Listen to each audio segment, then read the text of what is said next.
Chapter 589. Breakthrough to Heaven-Opening Daluo Immortal Realm Perfection. The road to immortal cultivation was long and fraught with obstacles.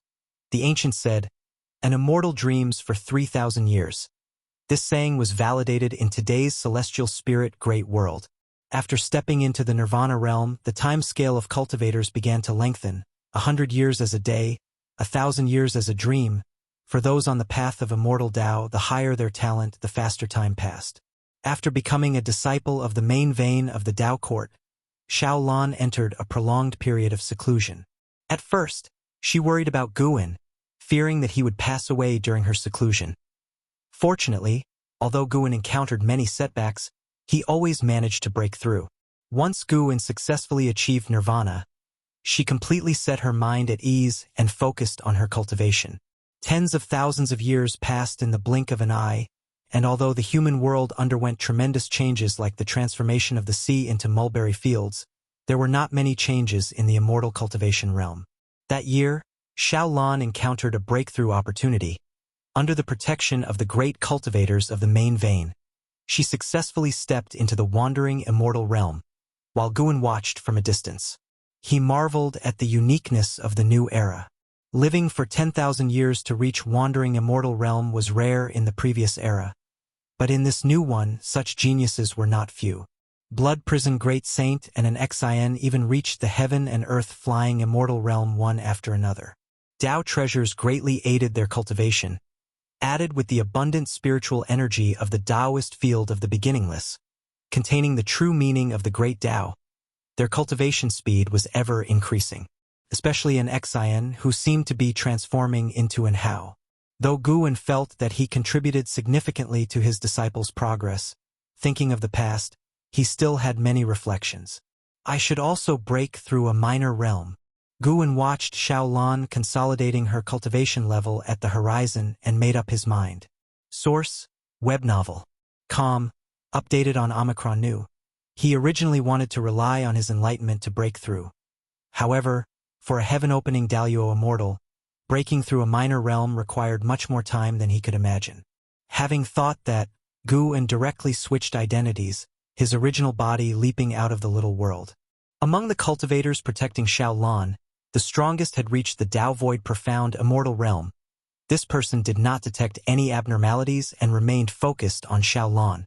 Guan's original body arrived at a forest in the human world, where he directly performed a lifespan breakthrough. 9 options appeared before him again. Most of the locations were ones he recognized. Guan's gaze fell on Desperate Celestial Tomb. The sins within the Desperate Celestial Tomb had a mysterious cause and effect with him. He originally thought he could learn about it through lifespan reincarnation, but he did not. Let's take another look. Now that his realm was higher, maybe he could understand. Guan immediately chose to teleport to the Desperate Celestial Tomb, consuming 100 billion years of lifespan in the process.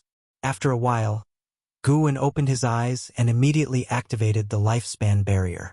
What entered his sight was the desolate scene of the Desperate Celestial Tomb, with colossal and ruined structures stretching all the way to the ends of heaven and earth. The grand palace where the sin resided was far from him, but he could easily see the situation of that palace. The immense door, still slightly ajar, stretched as dark as if leading to the gates of hell. Guan didn't keep staring at that palace. He pulled up the attribute panel. Xia the Novel Fire. Net ** website on Google to access chapters of novels early and in the highest quality.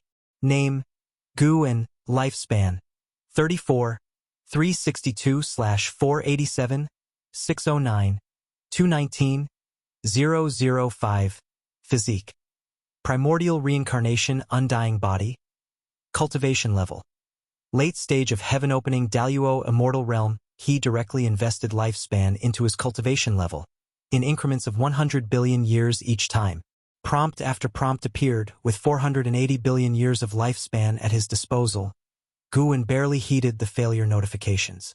Eventually, after spending 110 billion years of lifespan, he successfully reached the perfection of heaven-opening Daluo immortal realm. Next would be observing the consumption of the lifespan barrier. Vast spiritual energy surged from the ground. Almost instantly, Guan was enveloped by golden illumination of the great Tao. The Tao spiritual energy of the entire desperate celestial tomb showed anomalies, and even the Tao rules trembled. Now that he was a heaven-opening Daluo immortal, the disturbances he caused far exceeded those of before, and more ancient buildings began to tremble. The ground heaved with sand, moving as if it had sentience, appearing like a yellow cloth rising. Since it was a breakthrough in a minor realm, Guwen didn't need to be completely focused on the breakthrough. He divided his attention towards the Grand Palace where the Sin resided. Time ticked by. In half an hour, Guwen would succeed in his breakthrough, yet halfway through, the Sin still did not appear. Could something have gone wrong? Guwen thought silently. Even when he succeeded in his breakthrough, the Sin never emerged from that Grand Palace. The lifespan barrier consumed nearly 500 billion years of lifespan, which stung quite a bit for Guwen. The higher the realm, the greater the lifespan barrier's consumption, and for safety, he activated the lifespan barrier every time he broke through. The reason for this was quite simple. Guwen enjoyed observing others, and he spied on existences of lower realms without being detected, so naturally, there must be existences stronger than him who also enjoyed spying on those weaker than themselves. The purpose of the lifespan barrier was to prevent him from being observed while gaining strength. This was crucial. Guwen could reach this point today. Those enemies he had defeated found it incredible, and the lifespan barrier played a critical role in this. Guwen felt disappointed that he hadn't seen Zue. Although the desperate celestial tomb was constantly showing signs of disturbance, there seemed to be no signs of living beings, not even ghosts or evil spirits. Once Guwen's cultivation level had stabilized, he stood up. Before leaving, he covered the entire desperate celestial tomb with his divine sense. Since it was a tomb, something must have been buried here. The Grand Palace where Zue resided wasn't the most mysterious. At the center of the world, Guwen spotted a deep hole over 1,000 miles in diameter, bottomless and swirling with a special Tao spiritual qi. This was the first time Guwen, who had begun to understand different Tao, had encountered such Tao spiritual qi. It was eerie, ominous, and sent shivers down one's spine. Even Guwen, who had reached the perfection of the heaven-opening Daluo immortal realm, had an intuition not to come into contact with this Tao. He was about to teleport back when he suddenly sensed movement. Something in the deep hole was rushing towards the surface. As it ascended, the invisible and intangible Tao spiritual qi surged like erupting core fire, unstoppable. The ground began to tremble violently. Guwen wasn't panicking. He stood within the lifespan barrier, hidden from detection, but he still prepared to teleport away immediately if needed. With a bang, sand flew upwards from the ground violently, the clouds at the horizon dispersed, and an object burst out of the deep hole, aiming to break through the sky. However, when it reached a certain height, it was stopped by an invisible barrier. Narrowing his eyes, Guwen saw that it was a forefinger, dark red throughout, with a tip sharp as a knife, 1,000 feet long, emanating a terrifying aura. The might displayed by this forefinger was not inferior to the early stage of the Taiqing Golden Immortal Realm, but the Tao spiritual qi surrounding it was even more dreadful. After being halted, the forefinger fell down, eventually crashing into a ruined temple and raising a cloud of dust tens of thousands of feet high. Guwen used the lifespan detection on this finger, but found nothing, indicating that it wasn't a living being. He turned his head in another direction. A faint aura emitted from the Grand Palace where Zue resided. Soon, a figure peeked through the door crack. Zue. He still appeared to be just over 10 years old, unchanged from the last time Guwen had seen him. Zue Nirvana Realm 0/9999/9999. His age was still 0, his lifespan and maximum lifespan unchanged. Guwen grew more curious. What exactly was this state? Under his gaze, Zue took a deep breath, as if bracing himself, and then ran towards the direction where the 1,000-foot forefinger had fallen. The little guy was fast, covering 100 miles in one step, as if blinking across space. Before long, he reached near the 1,000-foot forefinger, slowed his steps, and cautiously approached. When he stood before the 1,000-foot forefinger, it was as if facing a giant mountain. He reached out to touch the 1,000-foot forefinger. Guwen frowned and subconsciously looked down at his own right forefinger. He actually felt his forefinger being touched. With his high cultivation level, he couldn't be mistaken. Could this 1,000-foot forefinger be his own? As Zue touched the 1,000-foot forefinger, his eyes welled up, and he murmured something in a language not of the celestial spirit great world. As his tears fell on the 1,000-foot forefinger, the bizarre Tao spiritual chi on the finger surged towards him, seemingly wishing to transform him into another kind of creature. Guan's eyebrows furrowed. He felt a strong sense of cause and effect. That was not his finger. It belonged to an old acquaintance, not from his past life but from his reincarnation body. It was Fairy Yao Xian, who he had met in his previous lifespan reincarnation. Fairy Yao Xian, in her attempt to save his reincarnation body, the Emperor of Eternal Life, had fallen into the Tao, condemned to eternal oblivion, her cause and effect hard to trace. If it weren't for the Emperor of Eternal Life using the power of the great cause and effect steel, it would have been impossible to capture even a sliver of Fairy Yao Xian's cause and effect. Through Shenzhen, the Emperor of Eternal Life sent Fairy Yao Xian's cause and effect to Guan, the real persona, which established a causal relationship between Fairy Yao Xian and Guan. This process, too complex to be captured by the naked eye, was nonetheless real. As the relationship between Guan and Shenzhen deepened, his sense of cause and effect connected to Fairy Yao Xian also strengthened. He became increasingly certain that the 1,000-foot forefinger was indeed Fairy Yao Xian's. If so, what was the relationship between Zue and Fairy Yao Xian? Could it be? If you find any errors, ads pop up, ads redirect, broken links, non-standard content, etc., please let us know. Report so we can fix it as soon as possible. Chapter 590, The Origin of the White Spirit Sword. Guan recalled the life of the Emperor of Eternal Life, and indeed, he had a relationship with Fairy Yao Xian. With their cultivation levels, whether they conceived a child depended on their will. He felt that the child was likely the Emperor of Eternal Lives, and that was why he felt some sort of cause and effect relationship with the child. As his cultivation level broke through, this feeling grew even stronger. He continued to watch the child, whose hands were pressed against the 1,000-zhong index finger, weeping softly. The child didn't seem to feel some force entering his body. He was only indulging in venting his emotions. Guan was curious in his heart whether a lifespan breakthrough could teleport someone out. Just as this thought arose, he received an answer. No.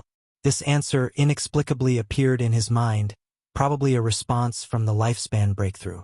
With the answer, he dared not act rashly. The desperate celestial tomb was not simple. This place was like a sealed land, unable to be exited directly. As time passed, the child stopped crying. He leaned against the finger wall, slowly closed his eyes, and seemed to fall into a deep sleep. Guan began to deduce the child's destiny, but just as before, he couldn't calculate anything. He again looked toward the 1,000-zhong index finger and continued to deduce. Source, web novel. Com. Updated on N0 New. Guan suddenly made a sound of surprise, and his expression turned grave. This 1,000-zhong index finger would later break out of the desperate celestial tomb and descend onto the great thousand world. It would bring a great catastrophe to all heavens and myriad realms. Guan saw countless beings fall into evil, and he saw a dark force swallowing up pieces of the great thousand world. He stopped deducing, his brow deeply furrowed. This index finger belonged to Fairy Yao Xian. Relying on it, Guan might be able to find Fairy Yao Xian in the future, but it would bring irreparable disaster to countless beings, meaning Guan could not take it out. After much thought, Guan decided to leave the 1,000-zhong index finger and the child be for the time being. To prevent himself from wavering, Guan chose to teleport back. This teleportation used another 10 billion years of his lifespan. Now, however, he had reached the perfection of the heaven-opening Daluo immortal realm, and just crossing a minor realm had greatly advanced his strength. When he returned to the celestial spirit great world and opened his eyes, the environment around him hadn't changed, but he felt that the celestial spirit great world had weakened. It was so fragile that a single thought from him could shatter this part of the great thousand world. He walked in a direction, ready to enjoy nature and wait for Xiaolan to fully stabilize her cultivation level before returning. The path of cultivation was like a river, with countless cultivators sailing on it. Some people sailed faster, some overtook others, and some capsized, plunging to the riverbed. Guwen looked down at the myriad beings of the celestial spirit great world, contemplating the various states of life, a process that helped him understand the essence of the world. The birth of heaven and earth was not difficult for him, but the operation of the rules of heaven and earth contained a deeper level of Tao intent. The heavens and earths were innumerable, yet their operational rules were mostly similar. In the midst of it, perhaps there was an even more transcendent power supporting everything. Guwen thought of the mysterious great Tao aura on the Thousandjiang index finger. What kind of great Tao was it, and why was it so peculiar? After breaking through to the wandering immortal realm, Xiaolan was extremely excited and dragged Guwen to visit Sage Su and their fellow disciples. Ia the Novel Fire, net website on Google to access chapters of novels early and in the highest quality. Sage Su and the other traveling immortal instructors had long known that this day would come, but they didn't expect it so soon. When Xiaolan was in the Qi cultivation realm, Sage Su was already in the wandering immortal realm.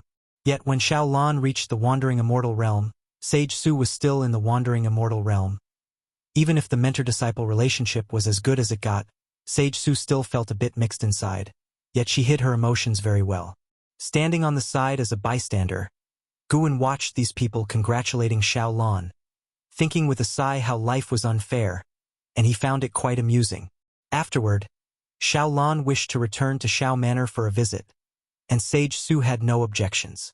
With the cultivation level Xiaolan now possessed, she was capable of standing on her own. After Sage Su gave her several reminders, she watched Xiaolan and her companion leave. A middle-aged female cultivator remarked with emotion, "Even though she has become a loose immortal, she still treats that kid Guwen like a treasure. I really don't know what kind of enchanting potion Guwen fed her." Before Xiaolan entered the loose immortal stage, they all worried that Guwen would be a drag on her. Now, they only marveled at Xiaolan's deep affection for Guwen. Such emotions were rare indeed. If they could keep this up, it would indeed be a beautiful tale. On the way back, it was still Xiaolan riding the clouds, her mood somewhat uneasy. The excitement brought on by her breakthrough was replaced by the nervous emotion of returning home. Thousands of years had passed, and her parents had long since departed this life. She already knew this, and she feared that Xiao Manor might no longer exist, that the descendants of the Xiao family might have forgotten her. "Don't worry, there won't be any issues. It's said that prodigies have their own destiny. This force, invisible and intangible, can protect those around them," Guwen consoled. Xiaolan looked at Guwen and asked curiously, "Brother Gu, don't you have any regrets?" From childhood, Guwen had always been there for her. She had never seen him sad or disheartened, not even angry. He always remained gentle, cheerful. Not a hint of negative emotion could be seen on him. Thinking about it now, Guwen seemed unrealistically perfect. The curiosity in Xiaolan's eyes grew even thicker, as if she wanted to see right through Guwen. "Of course, I have regrets. Everything you've experienced, I have already been through. Once you've been through a lot and learned to let go, you won't feel as upset," Guwen replied. This puzzled Xiaolan even more, and she asked, "You're only 20 years older than me. How can you speak as if you were thousands of years older than me?" Guwen laughed and said, "In dreams, I've experienced more than you." "Really? Laner, have you ever thought about your goal in immortal cultivation?" "I actually have." "Let's hear it." "I want to be the master of the Tao court," Xiaolan said with a proud smile, and seeing her smile, Guwen felt a bit dazed. Yilan always loved to chase after power. It seemed some things remained unchanged by the cycles of reincarnation. Chasing power wasn't a bad thing. People should always have goals in life. "I hope to see you succeed in my lifetime," Guwen sincerely said, making Xiaolan feel the pressure. Yes, her future was bright, but the same couldn't be said for Gu, and Xiaolan feared that Guwen would be saddened, so she started to change the subject. The prodigies of the primordial era were far stronger than those of the previous era, and the path to fame was naturally tougher. Xiaolan's reputation had already spread within the Tao court, but in the eyes of the world, she was still unknown. She prepared to venture out for trials, to compete for treasures, to punish the wicked and eliminate evil, just like the immortals in the stories. However, she was somewhat worried about Gu and said she could go with peace of mind and that he would wait for her in the cave mansion, which relieved her considerably. Trials for treasures inevitably meant battle. She couldn't guarantee Guan's safety, but she also feared he might overthink it, leaving her hesitant. By the way, Brother Gu, what is the origin of this white spirit sword? Xiaolan asked out of curiosity. She had already discovered there was something unique about the white spirit sword. The person who gave me this sword said it was from an immortal. I didn't believe it until I followed you on the path of cultivation. Its origins are for you to discover. I'm not capable of that, Guan answered. If you find any errors, ads pop up, ads redirect, broken links, non-standard content, etc., please let us know report so we can fix it as soon as possible. Chapter 591. With sentiment and without sentiment, thousands of years had passed, and Shao Manor indeed had changed beyond recognition. Now known as Shao City, the strongest cultivation family in the region. Despite their eminent status, the descendants of the Shao family always remembered Xiaolan, and her portrait still stood in the ancestral hall for posterity to worship. Xiaolan looked at the excited descendants of the Shao family and thought of her brothers and sisters. The newly initiated wandering immortal couldn't help but become teary-eyed. Her cultivation level was high, and she had lived longer than the members of the Shao family, but in reality, she had faced too few hardships and spent the majority of her life in seclusion, so she still had the temperament of a young girl. Guan watched Xiaolan being surrounded by her descendants, his face filled with a smile. The Yilan of his past life had once dreamed of such a scene. Unfortunately, she had no living family, let alone descendants. Xiaolan stayed in Shao City for a whole month, and all the citizens knew that the old ancestor of the Shao family had returned. Even cultivators from other cities and sects came to visit. During that month, although Guan could see Xiaolan every day, they did not spend as much time together as in the past. Not because Xiaolan deliberately neglected him, but because the Shao family members were too enthusiastic. When they left Shao City, Xiaolan stood on cloud mists, raised her arms and laughed loudly. From now on, I have a new goal, not only to be the master of the Dao Court, but also to help the Shao family become an eternally thriving cultivation family. Her whole being was full of fighting spirit, and an aura unique to great talents appeared on her. As for Xiaolan's lofty ambition, Guan thought it was good, as it was a common human sentiment, just like how he would take care of the supreme sect. Guan also knew his own problems, always saying he would not interfere, yet he couldn't help but take action. Long Tongue was the best example. No matter how high the cultivation level of a Taoist, they would always look after those close to them. Source: Web Novel. Com. Updated on Omicron New. Guan suddenly thought of a question. Is it better for immortal gods to be affectionate or indifferent? Are heavenly Tao and great Tao affectionate? Guan fell into deep thought, while Xiaolan, unaware of what he was thinking, continued to express her lofty ambitions, as if shouting them could make heaven and earth witness her determination. In the Tai-Tsong imperial dynasty, inside the great hall of the palace, thousands of civil and military officials stood on both sides, watching a man dressed in gorgeous silver armor approach.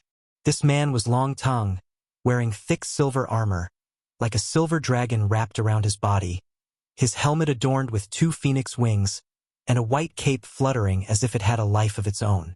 At the front of the steps, Li Xiandao, dressed in emperor's robes, looked at Long Tongue, his face full of prideful smiles. Yang Jian also stood in the hall, dressed in official robes, not like a military leader, and he sized up Long Tongue, nodding slightly. Li Yu, who had accompanied Long Tongue to the Dao Court previously, was also present, his expression excited, even waving to Long Tongue. Long Tongue remained calm, walked up to the steps, knelt down, and raised his hand to salute Li Xiandao. Li Xiandao smiled and said, "Rise, your battle achievements have satisfied me." Seeing Long Tongue stand up, an elderly official took out a scroll and began to read.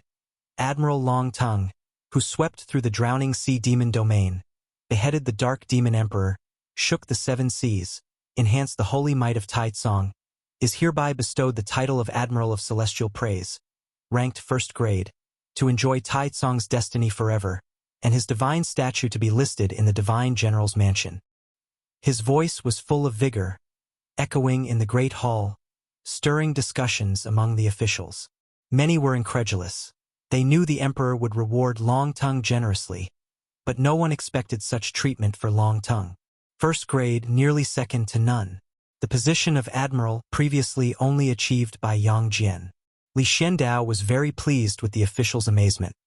He aimed to elevate Long Tongue to the pinnacle, letting everyone in the world know Long Tang's name. Regardless of jealousy or disdain, Long Tongue was destined to soar. Li Xiandao raised his right hand, and a golden order shaped like a sword descended from the heavens, landing in front of Long Tongue. From now on, you may use this order to command any troops, viewing this order as seeing me personally, and may execute first and report afterwards. Li Zuando's voice echoed like a thunderclap, causing an uproar in the great hall, and even Yang Jian was taken by surprise. Li Yu was stunned, having not expected the emperor to go to such lengths. However, upon considering the relationship between Long Tongue and Gu Wen, he found it reasonable.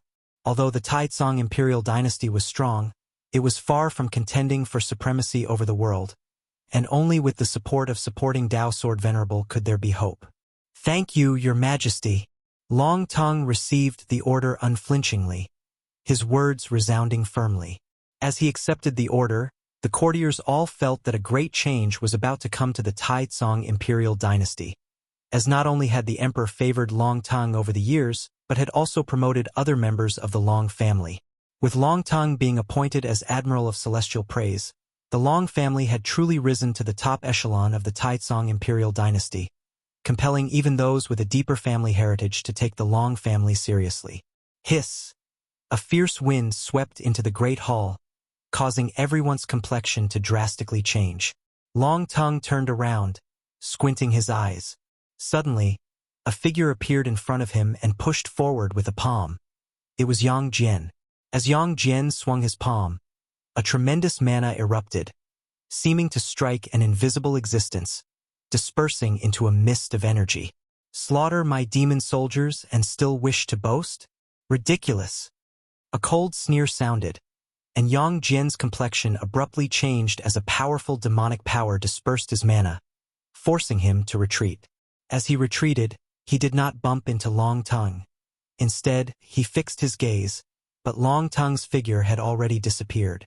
Li Xiandao on the dragon throne was also compelled to gather his mana but was still shocked into standing up. Ministers to either side were knocked to the ground, their cries of agony resounding. Emperor Taizong, consider this a warning today. Your Admiral of Celestial Praise must die, and I will let my subordinates feast on his flesh. That cold sneer echoed again. The demonic wind in the hall ceased, and Yang Jian also disappeared from the hall, pursuing the source. Li Xiandao stood in front of the dragon throne, his brow furrowed, but he did not panic. His eyes mixed with a hint of unusual color. Long Tongue was bound by an unshakable demonic power, losing his ability to resist. He could not even open his eyes, feeling the world spinning and his divine soul inverting. This sensation lasted a long time until he was finally thrown to the ground. As the demonic power dissipated, he opened his eyes and found himself lying in a dim underground plaza, which was vast, and in front, there was an altar over 1,000 zhang in diameter with a majestic stone statue standing behind it. A supremely fierce demon whose mere statue emitted an immense oppressive force. Long Tongue turned to look and saw a red cord binding his battle armor, sealing his mana, preventing him from standing up. A figure appeared out of nowhere in front of him, a hawk-headed demon wearing a loose Taoist robe and as tall as a small mountain. With his back to Long Tongue, the demon faced the statue and said, "Master, I really can't bear it. I can endure the excesses of the Taizong imperial dynasty, but this guy slaughtered my demon soldiers. I must tear him apart personally." Ia the novel Fire. Net website on Google to access chapters of novels early and in the highest quality. His tone was filled with dissatisfaction. A hoarse voice followed. "What is this person's name?" Is he related to that existence? The hawk-headed demon snorted coldly. His name is Long Tongue. How could he possibly be related to that existence? Master, you are too cautious. Supporting Tao Sword Venerable has long left the celestial spirit great world. If he were really here, it wouldn't be the Tao court but the supreme sect or the Taizong imperial dynasty that would unify the world.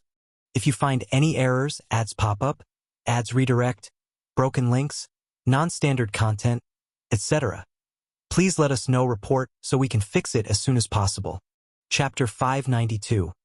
God of the Great Thousand World. The voice of the eagle-headed demon echoed within the underground plaza, but the aged voice he called Master did not immediately respond.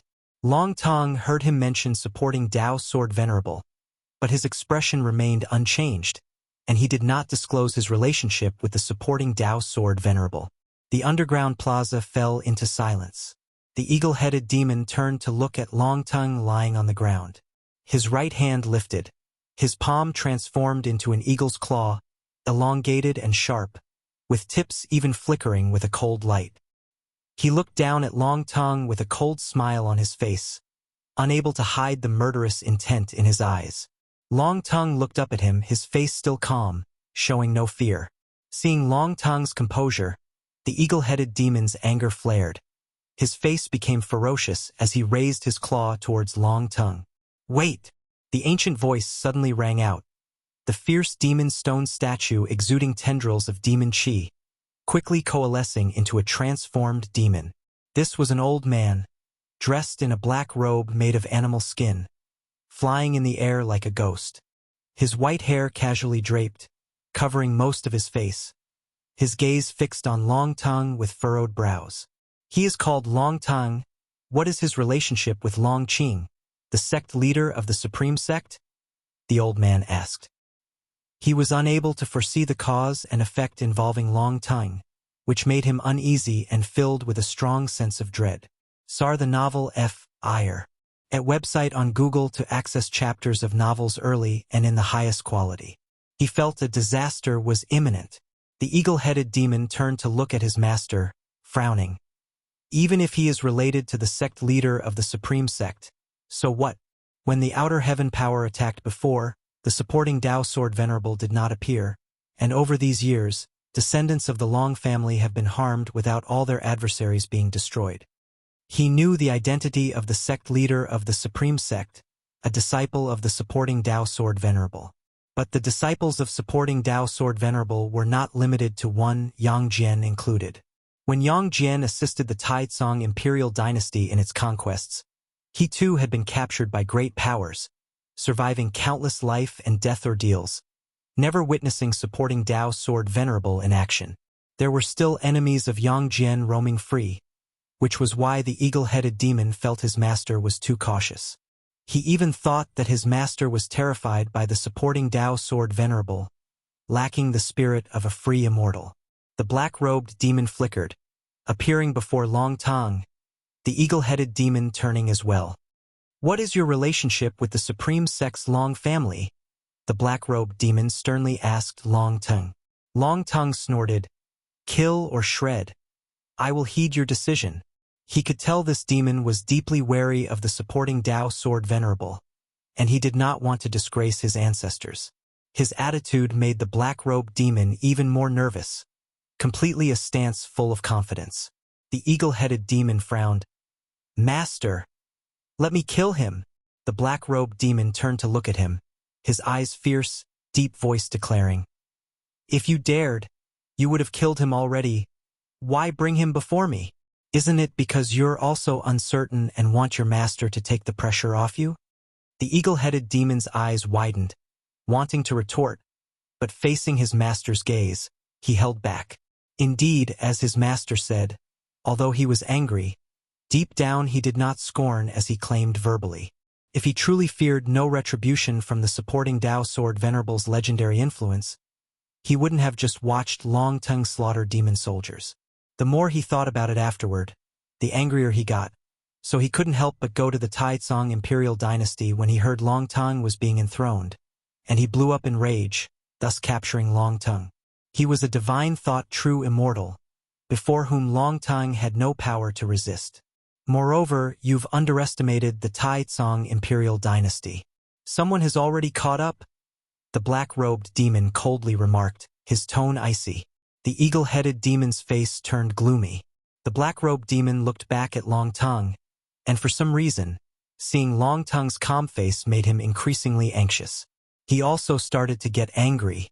Idiot! How could you cause such a huge disaster?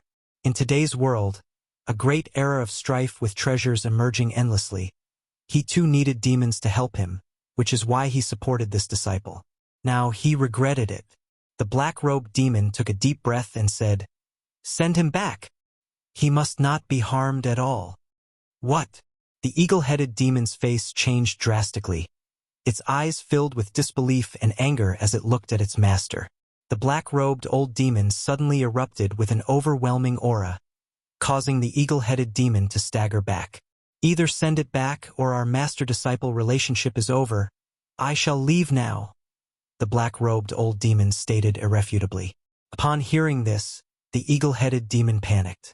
Long Tang watched the feud between the master and disciple, finding it noisy. Two useless creatures. Long Tang wasn't panicking after being captured, not because he had something to rely on, but because he wanted to die to plunge into reincarnation. He no longer paid attention to the two demons, instead closing his eyes and contemplating the celestial dragon reincarnation technique. Guwen just glanced at Long Tang's plight without paying much heed. Such occurrences weren't rare in the celestial spirit great world, where many of his old acquaintances had encountered similar situations. Once it was understood that they were connected to Guwen, their enemies often hesitated and even started infighting. Guwen was reading in the courtyard, still absorbed in the Cyan Hero travelogue. The profound celestial intent, now a wandering immortal, traveled more and more, writing a book for every location he visited. Some stories were fabricated while others were true. Guwen greatly admired that the profound celestial intent never forgot his roots. No matter how high his realm, he still wrote stories from the past without any pretense. The profound celestial intent didn't write Cyan Hero travelogue to please Guwen. They hadn't seen each other for many years, and his writing was more for himself. Guwen's copy of Cyan Hero travelogue was purchased from the immortal cultivation realm. He never offered any suggestions to the profound celestial intent. An Xian appeared out of thin air beside him and said, "Master, the Chenkuan sect is planning to fight for an innate spiritual tree. I Ching Shan asked me to lend a hand. He said we could plant the tree near our dojo." Guwen replied casually, "If you want to get involved, then do it." He wasn't very strict with an Xian. Over the years, she had helped the Chenkuan sect numerous times and was already well known. Of course, the reason Guwen tacitly approved of Nzin's involvement was that the Chenkuan sect followed a righteous path. Unlike other sects that merely struggled for benefits, the Chenkuan sect prioritized life, and if any creatures were threatened, they would intervene, prioritizing the preservation of life in any task. Acting chivalrously was a principle for disciples of the Chenkuan sect. Nowadays, many joined the Chenkuan sect to become cultivating immortal heroes, not merely for longevity. Go then. I've recently discussed with the Ghost Mother about improving the woodlands outside our dojo to try and cultivate more medicinal herbs. Ideally, I want the outside world to become a holy land of the human world, an Xian said softly with a laugh. She was now in the heaven and earth flying immortal realm, holding the Tao treasure, the six paths mirror, capable of contending against all beings in the 9 heavens of the immortal path. Guwen nodded slightly, his attention still on the book.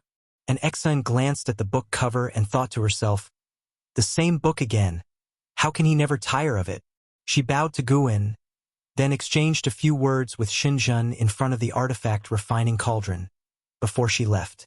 As evening approached, Guwen put down the Cyan Hero travelogue, stood up and began to stretch his limbs. He looked at Xinjun and asked, "Fancy going out for a bit?" Xinjun turned and looked at him, puzzled. "Then who will watch the artifact refining cauldron?" "Actually, it doesn't need constant monitoring. Even without anyone, the Tao treasure can successfully form," Guwen answered. Xinjun's eyes widened.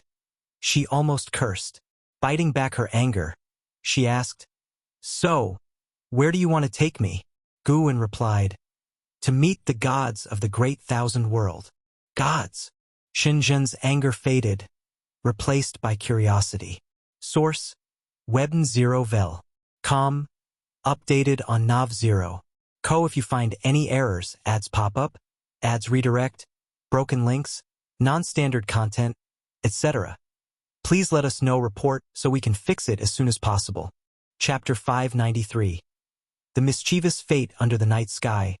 By the mountainside where the firelight flickered, Bai Shang, the reincarnation of the celestial spirit god, sat cross-legged before the fire, cultivating energy to heal his wounds. He didn't notice someone watching him from the mountaintop nearby. Is he the celestial god from the great thousand world?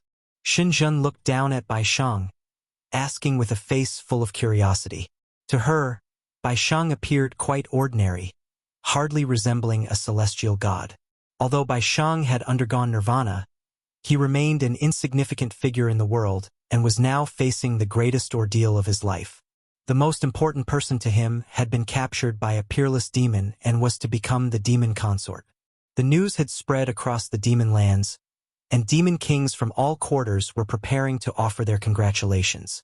If he wished to rescue his beloved, he would be up against the entire demon race of the demon lands. His pressure was immense, and without any other option, he had to cultivate alone in the desolate mountains and wilderness. Guwen, feeling Bai Shang's inner turmoil, replied, "He is a reincarnated celestial god. Don't be fooled by his weakness. His soul is the strongest existence in the world." Shinjun wanted to ask how he compared to you, but she felt the question was unnecessary. "He seems very troubled," Shinjun said softly, staring at Bai Shang. Guwen glanced at her and inwardly nodded in approval. Her cultivation level might not be strong, but her perception power was growing as she gained enlightenment. In terms of perceiving the great Tao, Shinjun was certainly the strongest among the dojo's disciples, following a highly unconventional path in her cultivation. Guwen briefly narrated the story of Bai Shang and Su Jin and the predicament he was currently facing. Su Jin had been captured by a demon of the divine thought true immortal realm, the most powerful being in the land. Had it not been for Su Jin's pleas, Bai Shang would have already been killed by that demon. During the years of cultivating together, this man and demon had already become soulmates, and Su Jin had saved Bai Shang countless times. He couldn't imagine how he would live without Su Jin in the future, especially thinking about the suffering Su Jin might endure. His heart was in agony. After hearing this, Shinjun showed an interested expression. She was no ordinary woman and wasn't moved to tears by the tale of Bai Shang and Su Jin. She was pondering another question. Why could Su Jin bridge the gap of reincarnation and find the reincarnated celestial god? She had a vague suspicion that Guwen was manipulating everything from behind the scenes. "Let's go down and meet him." Guwen dropped this remark and started walking down the mountain, with Shinjun following closely. Walking behind Guwen, she asked, "Are you going to help him?" The idea of such a powerful celestial god enduring the suffering of reincarnation made Shinjun think of the world-shattering battle before the remaking of heaven and earth. Knowing Guwen as she did, it was clear he wasn't trying to mock the celestial god. Rather, he wanted the celestial god to understand the suffering of mortal spirits and thus become a celestial immortal that all sentient beings aspired to. Since ancient times, countless legends about immortal gods had existed, yet rarely did genuine immortal gods descend to save the world. For cultivators, immortal gods represented more of an aspirational goal. Cultivators long for the immortal gods, not for the responsibilities they carry, but for the capability of immortality. Walking ahead, Guwen said with a soft chuckle, "Helping him is also helping those demons." After all, Bai Shang was no ordinary man. Once he awakened the will of the celestial spirit god, it would take only a thought to turn those demons to dust. Of course, if Guwen aided those demons in suppressing the celestial spirit god, they wouldn't meet such an end, but why would Guwen want to help them? To forcefully wed another's beloved was inherently immoral. Shinjun quickened her pace to walk alongside him, and together they approached Bai Shang. With the help of Guwen's mana, Bai Shang didn't sense Shun Zhen's presence, nor hear their footsteps. It wasn't until the two of them were right in front of Bai Shang that Gu En coughed falsely, startling Bai Shang into opening his eyes suddenly. Seeing the sudden appearance of two people in front of him, Bai Shang was frightened and immediately jumped up, quickly creating distance and watching Gu En and Shun Zhen warily. He subconsciously thought that the two were demons in disguise, capable of approaching him without his notice, which surely meant their cultivation level was higher than his. Could they be subordinates sent by the demon emperor? Bai Shang drew his sword, ready to fight. Gu En looked at him and laughed, asking, "Don't you remember me?" Hearing this, Bai Shang hesitantly asked, "You are?" He had only known Gu En for less than a year, and now after so many springs and autumns had passed, he had long forgotten Gu En, only occasionally recalling when he first witnessed the power of immortal cultivation. He would think of an old friend who died in that city. Sir, the novel F.I.R. Net website on Google to access chapters of novels early and in the highest quality. Gu En, brother Bai, have you forgotten? I accompanied you to the imperial examination and even taught you swordsmanship, Gu En said with a wry smile. After hearing this, Bai Shang concentrated and quickly widened his eyes. He didn't immediately trust Gu En, instead pinching himself, thinking he might be under the influence of a demon's illusion technique. Shun Zhen covered her mouth to conceal her laughter at his actions. Gu En patiently explained, "We are not transformed demons. If we were as you suspect, we wouldn't bother deceiving you, we would just kill you." Bai Shang thought it made sense, but he was completely unprepared for the fact that someone from his memory, long thought dead, was still alive and standing in front of him. He overlooked one detail, that Gu En somehow knew what he was thinking. "Brother Gu, where did you go back then?" Bai Shang asked awkwardly, the passage of time having erased his recollection of the feeling of their companionship. Gu En sat in front of the fire and gestured for Bai Shang to come back. Shun Zhen sat next to Gu En with poise, appearing like an immortal goddess from heaven, her knees pointing towards Gu En, clearly positioning him as the principal figure. Bai Shang took a deep breath, returned to the fire. He was at his wit's end, and if he could not save Su Jin, life would be meaningless. His eyes became resolute, and he resumed his seat from before. "Talking about me is pointless. Do you want to save Su Jin?" asked Gu En, picking up a stick and poking at the fire as he spoke. Bai Shang's eyes lit up, asking, "Do you have a way? As long as you can help me save her, I'm willing to pay any price." Gu En looked at him, his gaze sharpening. "What if it meant your death?" "I'm willing," Bai Shang answered without hesitation.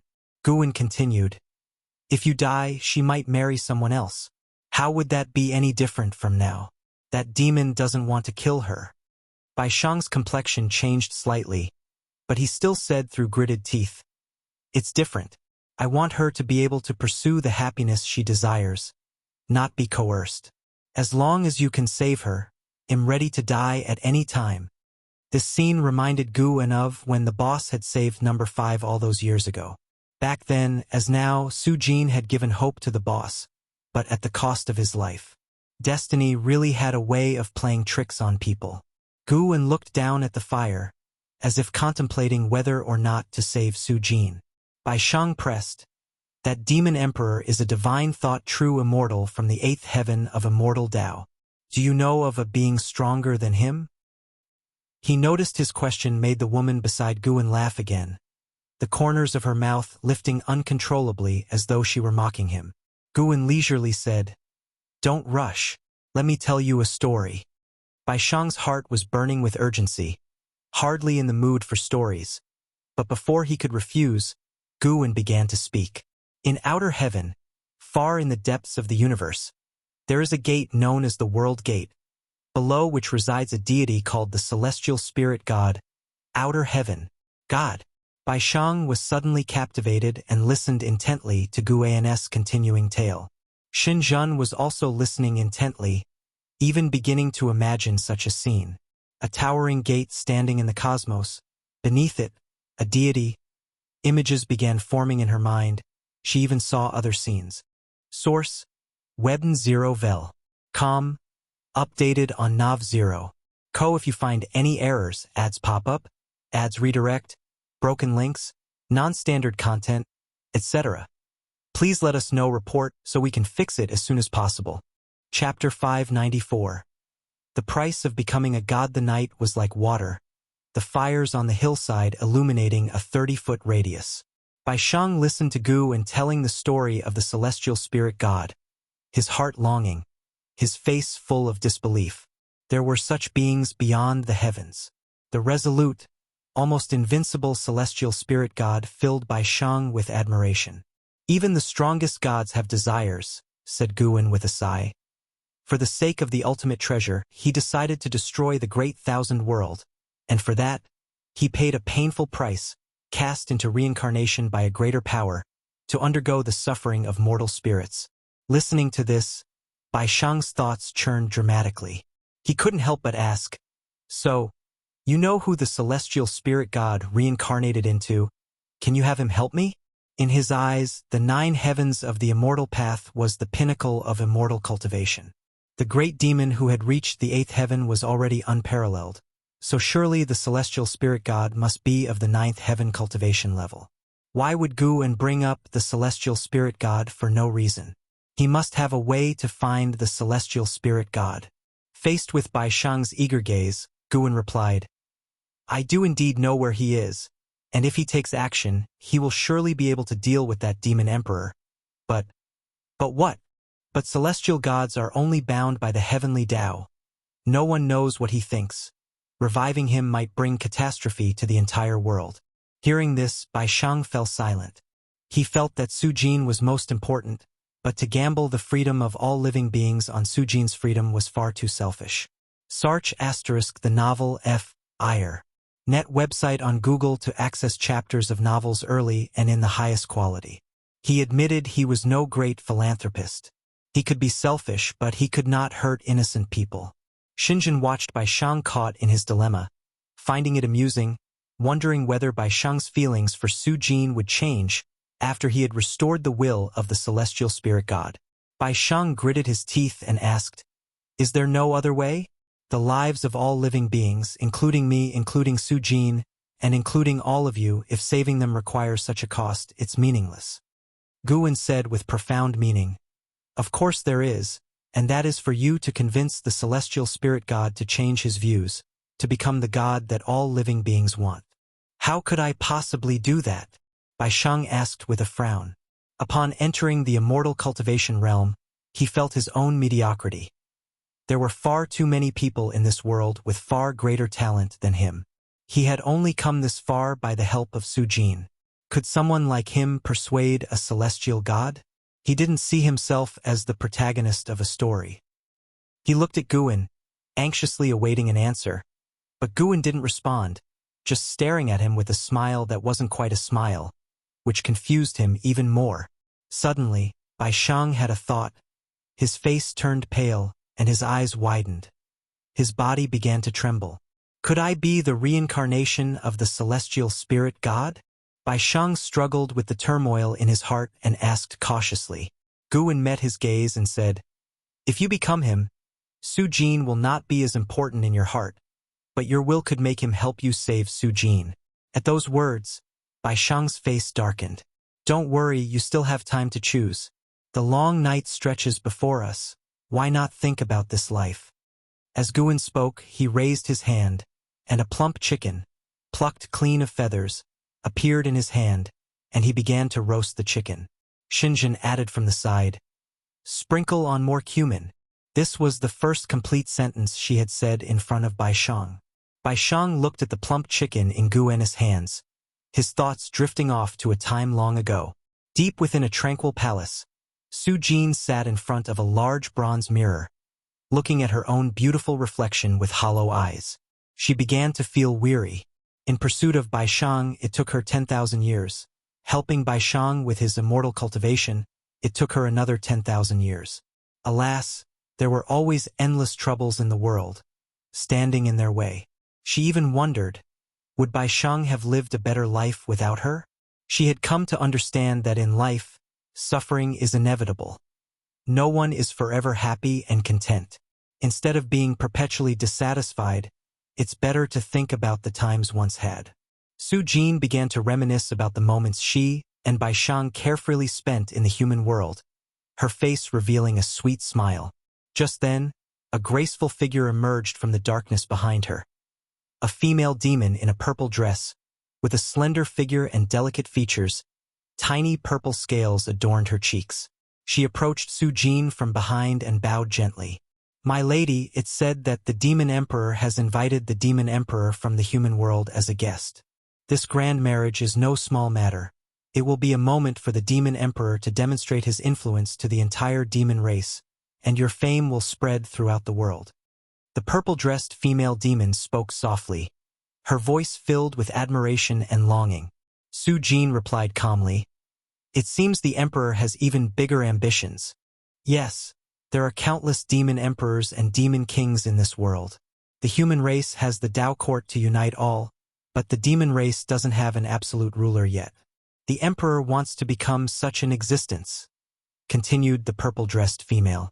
Su Jin remained silent, listening to her talk about the affairs of the demon race. She felt a pang of emotion inside. Indeed, the world was so vast. To have managed so many years of joy with Bai Shang was already extraordinary. How many loving couples could stay together for so long? She knew Bai Shang would come to rescue her again, but he wouldn't be able to take her away. The only way to save him was to let go of their love. Su Jin's gaze gradually became cold. She was burying her love deep within her heart. "By the way, my lady, a celestial has recently appeared in the city. He claims to be a servant of the heavenly Tao, serving the true celestial gods. He says an celestial god will be born within our demon city. The Emperor values him highly, allowing him to wander the city freely. It's hard to tell if it's true or false," pondered the purple-dressed demon, chin in hand. Su Jin became interested and asked, "A celestial? What's his name?" "He calls himself the Taoless Celestial." "Taoless Celestial? Sounds quite rebellious." "My lady, be careful not to speak carelessly, in case he hears you." It was a sunny day, no wind, no rain. Guan, Xinjiang, and Bai Shang stepped through the gates of the demon city, awestruck by the magnificent streets ahead of them. Xinjiang was utterly captivated. "I never imagined the land of the demon race could be so thriving, and there are also many cultivators coming and going," mused Xinjiang. The demons here were great demons capable of transformation. At first glance, the city seemed like one of the human race, but a closer look revealed many still had characteristics of their original demon forms. The city was vast and limitless, with mountains and uneven terrain within, the streets noisy with clamor, and the skies crowded with various mounts and magical treasures flying past, dazzling onlookers. Bai Shang had also come to this demon city for the first time. Just witnessing its prosperity made him feel immense pressure. Not to mention cultivation level, the fact that the Demon Emperor could create such a city was beyond comparison with him. At least the opponent could bring prosperity to a region, but what about him? Apart from the cheap love he felt for Su Jin, what meaning did his existence hold in this world? Guan looked at Bai Shang and smiled. "Whenever you're ready, you can start." Bai Shang took a deep breath and said, "I want to look around a bit more before making a decision. Let's do it together. There's also someone in the city I'd like to meet," Guan said with a soft laugh, a playful glint in his eyes. He never expected that guy was still alive. Source: Webn0vel. Com. Updated on Nav 0. Co. If you find any errors, ads pop up, ads redirect, broken links, non-standard content, etc., please let us know report so we can fix it as soon as possible. Chapter 595. I really thought you were him. HTML Gu and discovered traces of Wu Daoxian in this demon city. Wu Daoxian was the master of the Black Profound Emperor, and he incited the Black Profound Emperor to slay his reincarnation body. He, like the Black Profound Emperor, had died at the hands of the celestial spirit god, yet he had not truly fallen. Wu Daoxian tutored the Black Profound Emperor in the Taoist unique venerate skill. This cultivation technique was extremely exquisite, and Guan had imparted it to Jiang Shi and Shangtian. With this skill, they were able to strive towards the golden immortal Tao fruit. It was worth mentioning that she also learned the Taoist unique venerate skill from the Immortal Seeker, suggesting that there was some connection between the Immortal Seeker and Wu Daoxian. Of course, there was also the possibility that this cultivation technique was related to the Celestial Court. Currently, she was roaming other great thousand worlds. The Immortal Seeker was nowhere to be seen, and yet Wu Daoxian surfaced first. He could feel that this Wu Daoxian was not the true self. His true self was hidden within a secret space on the path of the Great Tao. The specifics of the location could only be explored after contacting his avatar. Wu Daoxian proclaimed that an immortal god would be born here, which piqued Guan's interest in him even further. Could it be that he anticipated the revival of the celestial spirit god here? If that were the case, it would certainly be intriguing. Guan was not afraid of Wu Daoxian causing trouble. Wu Daoxian was not tolerated by the celestial court and had to hide everywhere, so it was unlikely he would collude with the celestial court.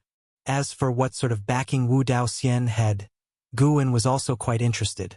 Bai Shang did not mind Guan's proposal. He walked ahead first, indifferent to the person Guan wanted to meet, as his mind was solely on Su Jin. Xinjun and Guan followed behind him. Xinjun used the sound transmission technique to ask, "He's so absent-minded, could he be willing to give up Su Jin?" "Well, know the answer today," Guan replied using the sound transmission technique. He looked at Bai Shang's back and felt deeply moved.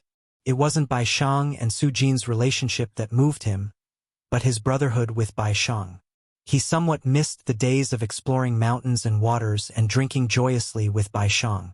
Bai Shang did not know he was the supporting Dao Sword Venerable, treated him with less reverence, and had no ulterior motives. They had a sense of kindred spirits. Sadly, times change, and Bai Shang had lost his carefree nature and had long forgotten him. Over 30,000 years had passed. Now the only one he could chat freely with was Xinjun. Perhaps the loss of such companionship was the price of power. As Guan was sighing over the changes brought by time, the demon city grew increasingly lively. A strong wind swept through, startling the demons and cultivators on the streets as they looked up, only to see a large fish with black wings flying over the city walls and heading towards the distance. Its wingspan spanned thousands of feet, blocking out the sky and plunging the street where Guan and his companions stood into darkness. Bai Shang, having seen much, was not surprised.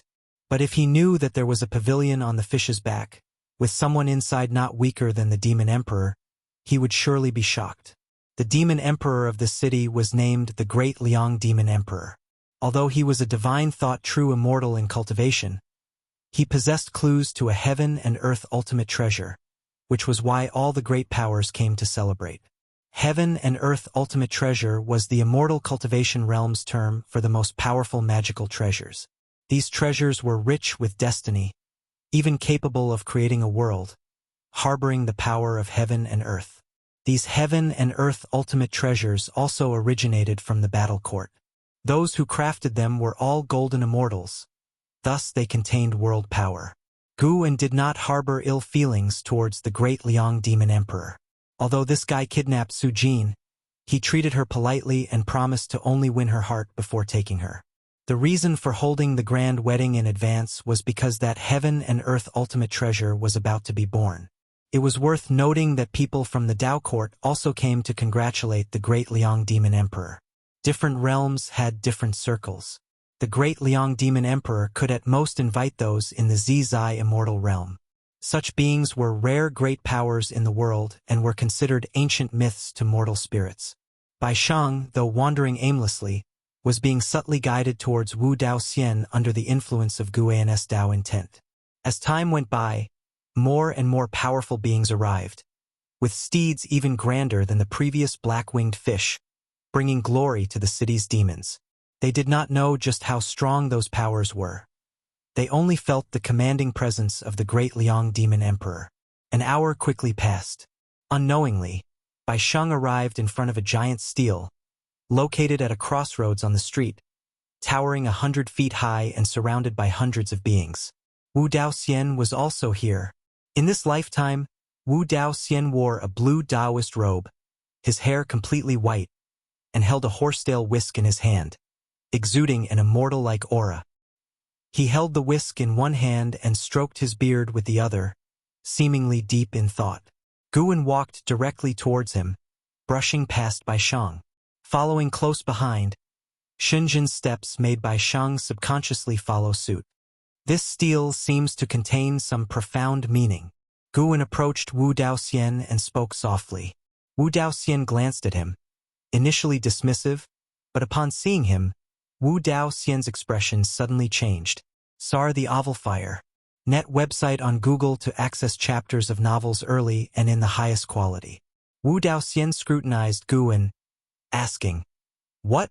Did you see something?" To him, Guwen appeared to be merely a celestial and earthly immortal, but Guwen's features seemed familiar. Why did he resemble that rebellious disciple of mine from before? Guwen looked at Xinjian and asked with a smile, "Did you see anything?" Upon hearing the question, Xinjian began to seriously examine the 100-foot-tall stele in front. Wu Daoxian kept his gaze on Guwen, his eyes sharp, seemingly wanting to see through him. Bai Shang stood at the back, inspecting Wu Daoxian. He had seen many Taoists like Wu Daoxian before, but he could feel that Wu Daoxian had a certain hostility towards Guwen. "I see a giant red tortoise. This stele is a piece of its shell." Xinjian suddenly spoke, causing Wu Daoxian to shift his gaze to her, eyes filled with surprise. This woman can actually see through it? Xinjian continued to observe intently. She frowned and said, "The red tortoise is still alive, seeking to find this fragment of its shell." Wu Daoxian became interested in her and asked with a smile, "This young lady is remarkable, seeing the cause and effect from outer heaven. May I ask whose tutelage you are under?" Xinjian snapped back to reality and did not answer Wu Daoxian. Instead, she looked towards Guwen, giving an answer with her eyes. Wu Daoxian turned his attention back to Guwen and sighed, "Young brother, you bear a strong resemblance to a certain disciple of mine. Were it not for seeing with my own eyes his soul scattered, I might have thought you were him." His eyes showed a trace of nostalgia, as if reminiscing about that disciple. Bai Shang, hearing this, breathed a silent sigh of relief. It didn't sound like a vendetta. Although unsure of how strong Guwen was, he sensed that Wu Daoxian's Tao practice was unfathomable. Such a man was not to be provoked. Guwen nodded and said, "You also resemble a master of mine.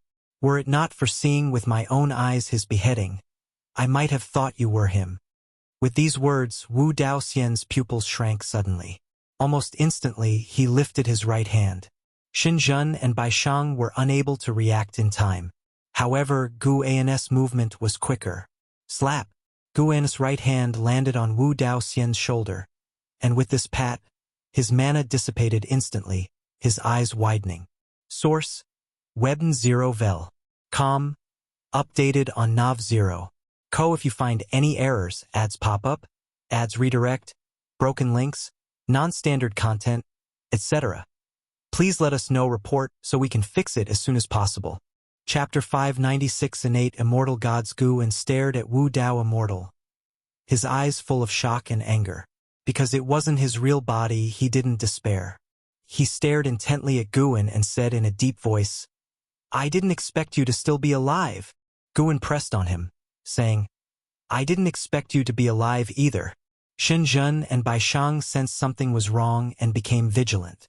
Wu Dao Immortal asked coldly, "Did you come specifically to find me, or for him?" Guwen smiled and said, "He has already arrived, right before your eyes."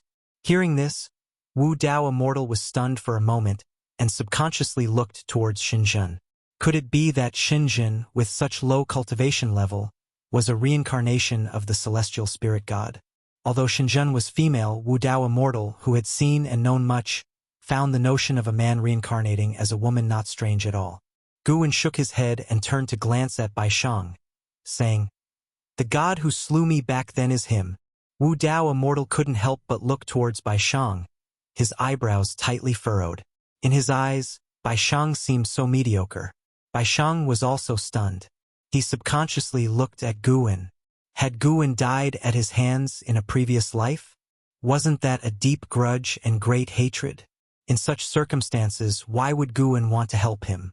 Shun Jun had not expected Guan to have such a past either, and inwardly sighed that indeed, behind invincibility was a difficult path.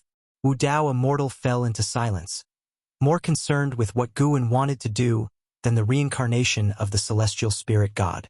This body was still too weak, unable to resist this young man's suppression. Wu Dao Immortal was annoyed, thinking of many years of grievances, his anger uncontrollably rising.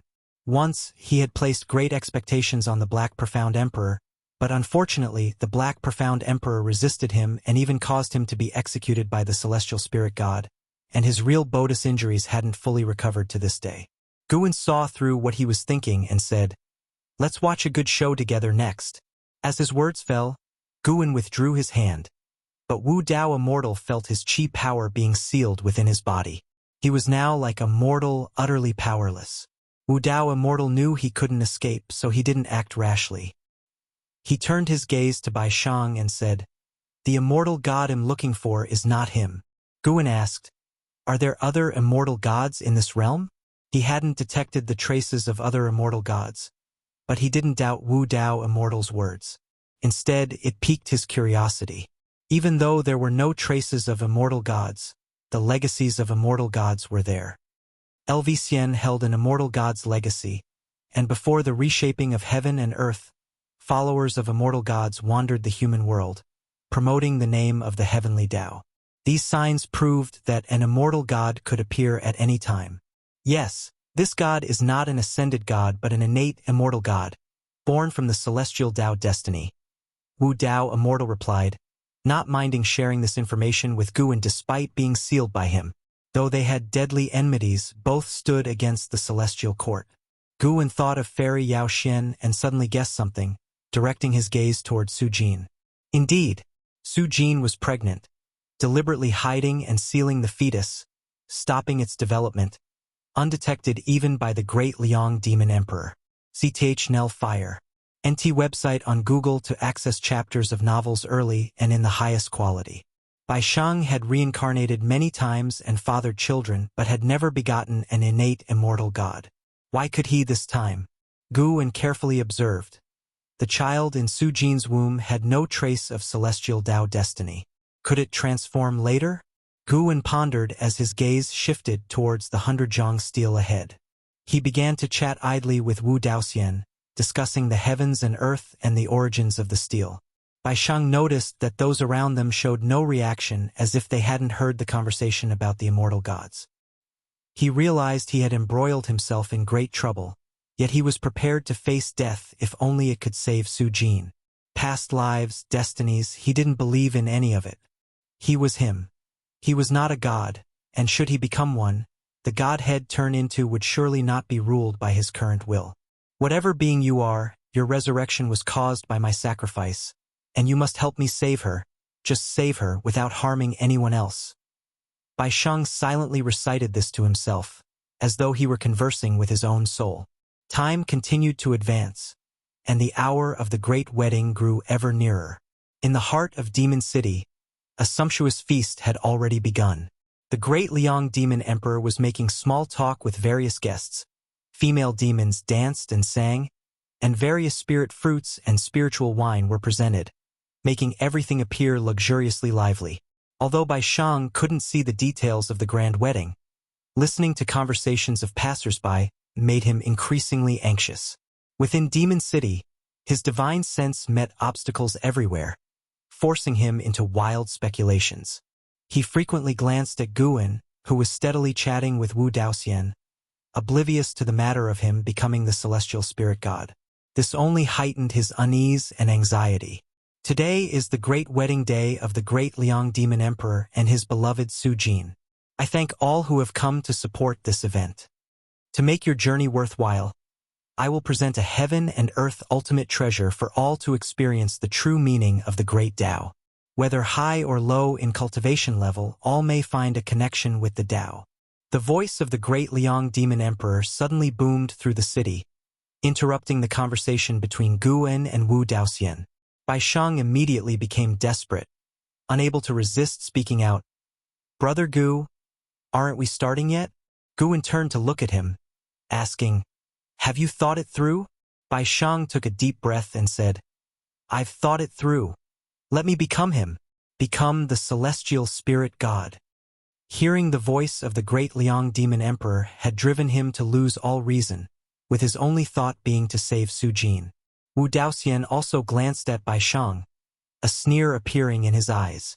Could the all-powerful, invincible celestial spirit god really be trapped by love? His gaze shifted back to Guwen, thinking this youngster was definitely up to no good, playing such tricks on a celestial god. Hearing Bai Shang's words, a change came over Guwen's eyes, and Bai Shang, meeting his gaze, felt the world spinning around him. At the same time, in central Demon City, on 1,000 steps, Su Jin stood next to the great Liang demon emperor under a red bridal veil, conducting herself with grace. The great Liang demon emperor, clad in a dragon-embroidered black robe and towering in stature with 2 horns amid his blood-red hair, merely standing there emitted an unrivaled aura. The great Liang demon emperor surveyed the expansive square below, where high platforms surrounded the perimeter, each occupied by beings whose cultivation level was no less than his. He was quite pleased with his pulling power. After today's grand event, his fame would spread across the whole world. He first aimed to make all demons across the world recognize his name, which would then pave the way for unifying the entire demon race. The news of the heaven and earth ultimate treasure stirred an uproar among the high platforms. Many demons and cultivators hadn't expected the great Liang demon emperor to unveil such a treasure directly. The great Liang demon emperor relished their discussions. Just as he was about to speak, a terrifying aura suddenly exploded from afar, surging to the skies. Boom! The entire demon city shook violently, causing the expressions of great demons and great cultivators to change as they all turned in the same direction. The smile on the great Liang demon emperor's face froze, his brows furrowing, a chill appearing in his eyes. Someone dared to challenge his authority? Truly seeking death. Source: Webn 0 Vel. Com. Updated on Nav 0. Co. If you find any errors, ads pop up, ads redirect, broken links, non-standard content, etc., please let us know. Report so we can fix it as soon as possible. Chapter 597. Go meet God at the 100-yard steel. Hundreds of cultivators and demons looked towards Bai Shang in shock. Bai Shang's body burst forth with dazzling white light, his chi force like flames, his robes fluttering intensely, the light masking his features, making him appear quite divine and full of oppressiveness. Shunjan's cheeks fluttered with her hair, her eyes widened, looking at Bai Shang in surprise. Although she had known before coming that Bai Shang would transform into a celestial spirit god, actually witnessing this scene still surprised her. She could feel Bai Shang's soul transforming. A power that made her Dao heart tremble surged forth, unstoppable. Such a powerful presence was truly worthy of a celestial god. Xinjiang couldn't help but glance at Guwen. She secretly wondered just how powerful was Guwen, who could have thrust such a formidable figure into reincarnation. Fellow Taoist Wu Dao was also surprised. He could tell that the celestial spirit god hadn't entered reincarnation willingly. Thinking back to 20,000 years ago, when the Great Thousand World underwent reconstruction, the celestial spirit god disappeared. Could it have been the Black Profound Emperor's doing? He looked towards Guwen, filled with confusion. How exactly did this boy manage it? Bai Shang, who was recovering his cultivation level, slowly floated upwards, attracting more and more beings to gaze at him. Figures appeared atop the buildings in all directions.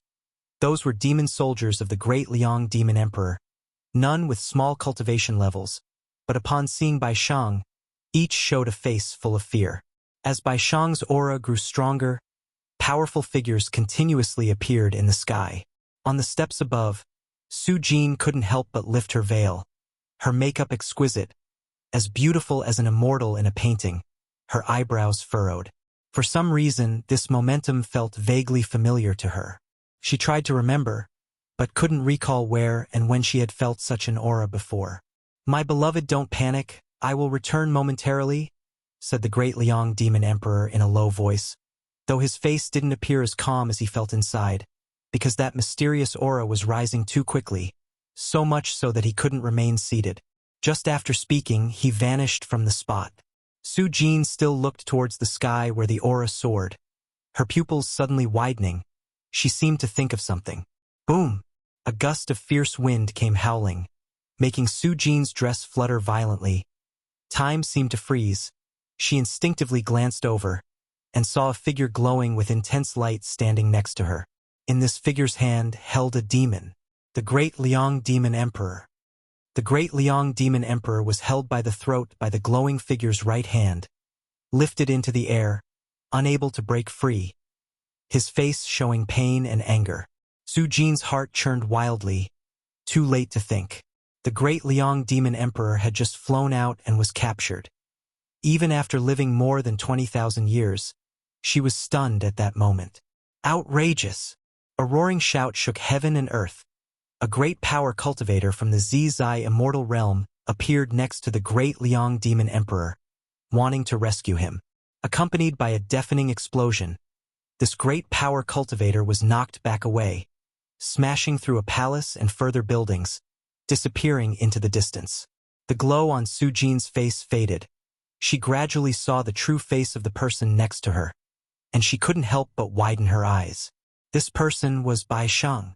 Bai Shang looked no different from before, only his hair was disheveled and fluttering in the wind. His expression was so indifferent, his gaze towards the Great Liang Demon Emperor, as if looking at a dead man. How is this possible? The Great Liang Demon Emperor spoke with a trembling voice, his tone filled with shock. He naturally recognized Bai Shang. When Su Jin had pleaded for Bai Shang before, Bai Shang seemed no different than an insect in his eyes. Had it only been so long? Sarch * the novel _fire. At website on Google to access chapters of novels early and in the highest quality. Bai Shang had actually rendered him unable to resist. He even felt that if Bai Shang exerted force, he would shatter. He had never felt such a terrifying sensation before. His heart was extremely fearful. Bai? Su Jin gazed at the indifferent Bai Shang, murmuring to herself. At this moment, Bai Shang was no longer Bai Shang, but the celestial spirit god. The celestial spirit god glanced at her, furrowing his brow, the coldness in his eyes making Su Jin's heart ache deeply. More and more mighty figures appeared around. They were not aligned with the Great Liang Demon Emperor, but were there for the heaven and earth ultimate treasure. Who might you be? The heaven and earth ultimate treasure has not yet appeared. So why are you fellow Taoists in such a rush to act? Who is this person? I have never seen him before. Such aura has already surpassed the 9 heavens of the immortal path, and it is still rising. I feel like he is not here for the heaven and earth ultimate treasure. It's like he has just awakened from reincarnation tribulation. As each powerful being took out their magical treasures, the entire demon city trembled non-stop, with stones even flying around, and dark clouds gradually gathering in the sky, darkening the demon city. The celestial spirit god ignored the discussions around him, slightly tilting his head and looking towards the distance with the corner of his eye. He had already spotted Gu En and Wu Dao immortal. He knew he couldn't escape still being under control. He didn't feel the urge to seek revenge on Gu En. He was savoring the experiences of this lifetime. In fact, he was still Bai Shang, feeling as though he had personally lived this life, just that his mindset had reverted to that of the celestial spirit god. A subtle feeling, yet not discordant at all. Su Jin mustered up her courage and asked again, "What exactly?" "I have already awakened the primordial will. What you faced before was me in the midst of reincarnation. He sacrificed himself hoping I would act to save you." The celestial spirit god cut off her words, saying indifferently with no emotional fluctuation in his voice. After listening, Su Jin's beautiful eyes widened, her mind thrown into disarray. The Great Liang Demon Emperor felt even more terrified after hearing this, as he was well aware of the concept of reincarnation, sinking his heart into despair. With his enmity with Bai Shang, he feared that the other party wouldn't let him go. The Great Liang Demon Emperor closed his eyes, bracing himself for death. Just then, he suddenly felt the grip on his neck release. He instinctively opened his eyes, meeting the indifferent gaze of the celestial spirit god, causing him to tremble. He didn't dare turn and run, for he had already felt the vast difference in cultivation level between them. For eternity, you shall not come across her again. Otherwise, you will never transcend this cycle. No existence in this world can help you. The voice of the celestial spirit god reached the ears of the great Liang demon emperor, turning his face pale. As the celestial spirit god turned to look at Su Jin, the great Liang demon emperor was so frightened that he immediately fled. As he fled, the celestial gods watching from the sky also began to waver and eventually chased after him. They hadn't forgotten the purpose of their trip. It was the heaven and earth ultimate treasure that they sought. As the sky filled with great power cultivators and demons departing, a strong wind stirred, blowing through the garments of Su Jin and the celestial spirit god. The celestial spirit god slowly lifted his chin, looking down on Su Jin, and said, "Stop looking at me with those eyes. You are merely a trial I encountered in my reincarnations. You shouldn't chase after me. Perhaps you aren't even aware that you're being manipulated like a pawn, and any connection between us is false." Su Jin's eyes filled with tears. She gritted her teeth and asked, "Even the feelings we had when we were in love, were those false too?" The celestial spirit god frowned. "In face of the great Tao, all emotions are false. Now scram." He turned away, looking in the direction where Guan was. Su Jin wanted to say more, but the celestial spirit god slapped her abdomen with the back of his hand, sending her flying towards the horizon, quickly disappearing from sight. The entire demon city had descended into chaos. Countless demons took to the skies to see what exactly had happened. Many also fled in panic. Guan, Xinjun, and Wu Dao immortals saw the figures around them swiftly dispersing. "Let's go. It's time to see the god," Guan said softly with a smile, then stepped towards the sky, Xinjun and Wu Dao immortal following behind. Wu Dao immortal found himself unable to move, only capable of following Gu and flying towards the celestial spirit god. From a distance, as his gaze landed on the celestial spirit god, his face turned unnatural, his head involuntarily twitching. If you find any errors, ads pop up, ads redirect, broken links, non-standard content, etc., please let us know. Report so we can fix it as soon as possible. Chapter 598 Celestial Court and Mortal Spirit Gu and brought Xinjun and the immortal who defied Tao, and soon they arrived at the wedding banquet plaza of the great Liang Demon Emperor. At that moment, the square was a mess, with colorful cloths still fluttering in the air. The celestial spirit god stood atop the steps, looking down indifferently at the three persons below. Xinjun looked at him with a secretly shocked heart. Is this a celestial god? Although there were no changes in facial features or figure, the aura exuded was utterly different. Even with her current cultivation level, facing the celestial spirit god, Xinjun couldn't help but feel a sense of reverence. This was the sentiment a mortal spirit felt when facing immortal gods. It was hard to imagine such beings would fall into the realm of reincarnation. Facing the gaze of the celestial spirit god, the immortal who defied Tao trembled even more violently, not daring to meet the gaze of the celestial spirit god.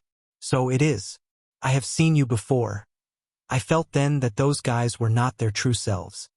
The voice of the celestial spirit god descended from above, lofty and filled with authority. Guan looked at him and asked, "Have these experiences of reincarnation made you feel anything?"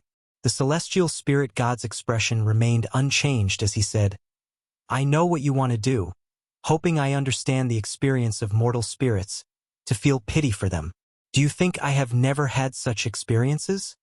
Although Guan had searched the memory of the celestial spirit god, everything about the celestial court was blank, so his understanding of the celestial spirit god was not complete.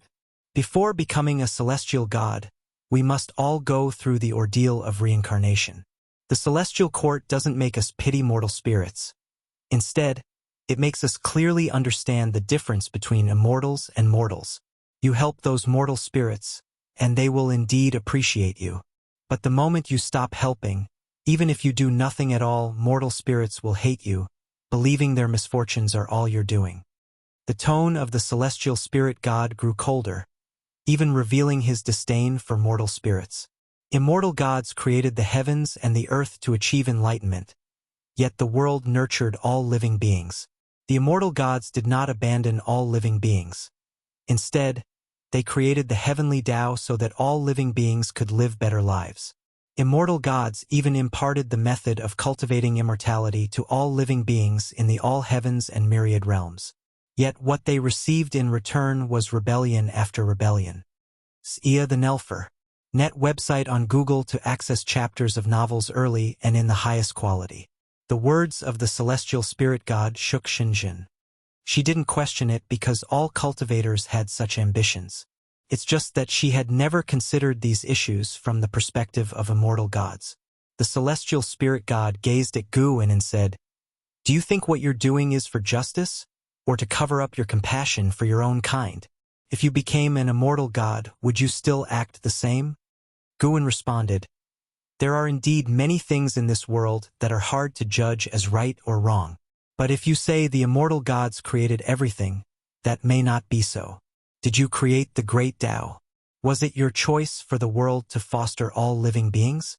You are just walking ahead, blocking those behind you from reaching the heights you've attained. Then claim it's because we don't try hard enough that we are ungrateful. You can say that, but if that's really what you think, then it's truly pitiable." Xinjin looked at Guwen, her eyes filled with admiration. This was what she admired about Guwen. He was never confused. The immortal who defied Tao also looked at Guwen, hearing his disdain for the celestial court. This lad who has never ascended to immortality. Yet he disdains the immortal? Even though the immortal who defied Tao had abandoned the celestial court, he revered the celestial Tao immortal position and still aspired to ascend to immortality. The celestial spirit god, upon hearing Guwen's words, didn't get angry, but from his narrowed eyes, it was evident he felt agitated. "You think by not killing me, you can delay the celestial court's attention on the celestial spirit great world.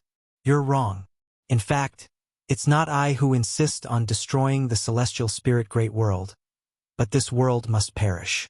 That is the celestial order from the celestial court. Although I am interested in that treasure, I can't deny that I extended the lifespan of this great world." The celestial spirit god spoke slowly, his gaze never leaving Guwen's lips curled into a smile and said, "I indeed fear the celestial court, but you can't deny that I let you live. With our positions, you should have been annihilated or forever suffer the sorrows of reincarnation. But now I have given you the opportunity to speak with me. I have even let you create innate immortal gods." The pupils of the celestial spirit god suddenly dilated, as he hadn't expected that his secret maneuvering was seen by Guwen. How high was this man's Tao practice?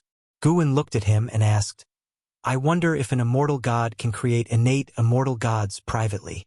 The face of the celestial spirit god turned ugly. Indeed, Guwen was merely probing. He had previously wondered, if the celestial spirit god could give birth to innate immortal gods, why hadn't he created an army of immortal gods? Clearly, the celestial court didn't allow such behavior. To become an immortal god of the celestial court, while one could achieve longevity and immortality, one would also lose a lot, especially freedom. You turned your children into immortal gods, probably not to take revenge on me but to evade the reckoning of the celestial court. Guwen continued, and the immortal who defied Tao beside him opened his mouth, intending to remind Guwen, but seeing him so confident, he could only hold back his palpitations. In fact, the entire demon city was already enveloped by Guwen's Tao intent. There was no fear of leaking anything. Celestial spirit god's eyes flashed with a strange light as he took a deep breath and said, "Speak. What do you wish me to do?" Guwen looked at him and said, "I don't ask for much. I don't want to be involved in disputes, and I don't want the celestial court to disturb the celestial spirit great world." Celestial spirit god fell silent for a moment before replying, "A star monarch will come to investigate soon. If the emergence of this great world is beneficial to the celestial court, they will leave this world alone." What sort of beneficial things? To spread the celestial Tao destiny, to revere the celestial court, to make all living beings believe in the heavenly Tao. Celestial spirit god's response sparked Guwen's curiosity. Could it be that the celestial court did not intend to conceal its traces, but rather the rulers of all worlds did not wish for all living beings to know of the celestial court's existence? Guin looked at him and said, "All this requires you to be alive, right?" Celestial spirit god fell silent. Guin revealed a smile and said, "How about we collaborate instead? I'll personally teach your son in the future, and you can deal with that star monarch for me." Celestial spirit god gave him a deep look and did not object. Then, celestial spirit god soared into the sky, flying towards outer heaven, and Guin did not stop him. Xinjiang couldn't help but ask, "Do you trust him?" Guin turned his head to look at her, smiled and said, "It would be a pity if such a person were to die, wouldn't it?" He never did things without certainty. The marks of the Guiyuan Divine Tao and the Tao Destruction Destiny Seal remained within Celestial Spirit God's body. Should Celestial Spirit God dare to act rashly, he could stop him at once. The Taoless Immortal had been silent all along. It wasn't until Celestial Spirit God left the Celestial Spirit Great World that he finally breathed a sigh of relief. Indeed a pity. I've never heard of any immortal gods causing chaos before. This could mean he's not that kind of lowly god. By the way, who is his son? In that demon woman's belly? Xinjiang asked curiously. Guin nodded, then turned his gaze to the Taoless Immortal. His gaze once again made the Taoless Immortal tense up. "What do you want to do?" the Taoless Immortal asked in a deep voice. Guin asked with a smile, "Teacher, do you want to live, or do you want to die?" The Taoless Immortal cursed inwardly but spoke the truth aloud. "Who would want to die? The task of spreading the heavenly Tao and the celestial court will be given to you. You should be quite skilled at it. If you succeed, it'll allow you to hide in this world in the future." "We won't interfere with each other," Guin said softly. The Taoless Immortal carefully asked, "Really? Really?" With that, Guin turned and left, carrying Xinjiang with him into the distance. The Taoless Immortal looked in the direction they left, feeling relieved. His eyes turned chilly. Elsewhere, Guin took Xinjiang to a distant forest. He began, "Wait here for me. Su Jin will come to this place. I have matters to attend to." Without waiting for Xinjiang to speak, Guin disappeared from the spot. Xinjiang was taken aback for a moment, then shook her head with a smile. She leapt up, sitting cross-legged on a tree branch, and began to recall Celestial Spirit God's figure. In a dark cave, green candlelight flickered on the walls. The Taoless Immortal opened his eyes, his brows furrowed, and he muttered to himself, "How is he still alive?" He was the true body, located on the path of the Great Tao, unbelievably distant from the Celestial Spirit Great World, but he could maintain contact with his avatar. Learning that the Black Profound Emperor was still alive and entangled with Celestial Spirit God puzzled him. Were these two really planning to stand against the Celestial Court together? Truly seeking death? The Taoless Immortal began to ponder the arrangement Guin had for his avatar and whether he should collaborate with Guin. He did not notice an additional figure had appeared in the darkness behind him. If you find any errors, ads pop up, ads redirect, broken links, non-standard content, etc., please let us know. Report so we can fix it as soon as possible. Chapter 599. Unsettled heart. Guin looked at the true form of the Immortal without Tao before him, his expression calm. Immortal without Tao, early stage of Hengtian Golden Immortal Realm 3, 027, 800, 921, 027/5, 000, 000, 000, 000, 000, the old guy who's lived for 30 trillion years. Guin thought expressionlessly. Previously, the reason he had brought along a clone of the Immortal without Tao wasn't to catch up on old times but to investigate the karma of the Immortal without Tao. Even while communicating with the Celestial Spirit God, Guin hadn't stopped exploring the karma of the Immortal without Tao. In the end, following the trajectory of karma, he found the true form of the Immortal without Tao. The gap between their cultivation levels was enormous. Even though Guin was standing right behind the Immortal without Tao, he didn't want the Immortal without Tao to notice him, for then the Immortal without Tao wouldn't be able to detect him. This was the absolute suppression of a heaven-opening Daluo Immortal over a heaven-balancing Golden Immortal. Guan hesitated, wondering whether or not to kill the immortal without Tao. It would take but a single thought to reduce the immortal without Tao to dust.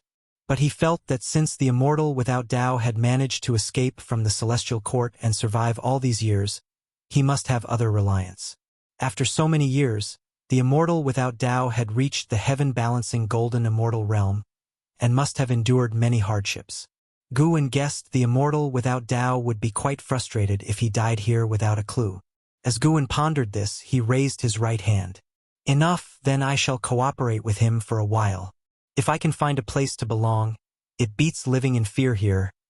The immortal without Tao muttered to himself, beginning to cast spells to transfer more mana to his clone, so that the clone could act effectively. Sir, the novel Fire. Net website on Google to access chapters of novels early and in the highest quality. A complex expression appeared on his face as he lamented. Why should that brat become so powerful? It's like the great Tao is blind. Damn it. Guan's hand stopped, just 10 centimeters away from the immortal without Tao's shoulder. After casting the spell, the immortal without Tao closed his eyes, ready to continue his cultivation. Smack! Suddenly, a hand landed on his shoulder, startling him into snapping his eyes open. Then a voice entered his ears, chilling him to the bone, as if he had fallen into a cold cellar. Maybe you're not performing for me, but without patting you, I can't be at ease, master. Dusk was approaching. Su Jin staggered through the forest, her right hand clutching her abdomen, a pained expression on her face. Ever since being slapped by the celestial spirit god, she had felt a burning pain in her abdomen, which pained her heart even more. From that slap, she felt the celestial spirit god's disgust for her. She had searched for him painfully for 10,000 years, then accompanied him in cultivation for another 10,000 years, dedicating herself entirely to him, only to be abandoned in the end. As for the past lives and present lives the celestial spirit god spoke of, she hadn't cared at all. Awakening memories of a past life would make her become someone else? She didn't believe it. The more she thought, the sadder she became, and tears flowed uncontrollably. Her vision started to blur. She felt exhaustion and wanted to collapse and sleep soundly. Suddenly, she saw 2 figures ahead, which alarmed her enough to stop in her tracks. It was a dense forest. The remaining light of dusk spilled between the trees, casting a gloomy and quiet atmosphere.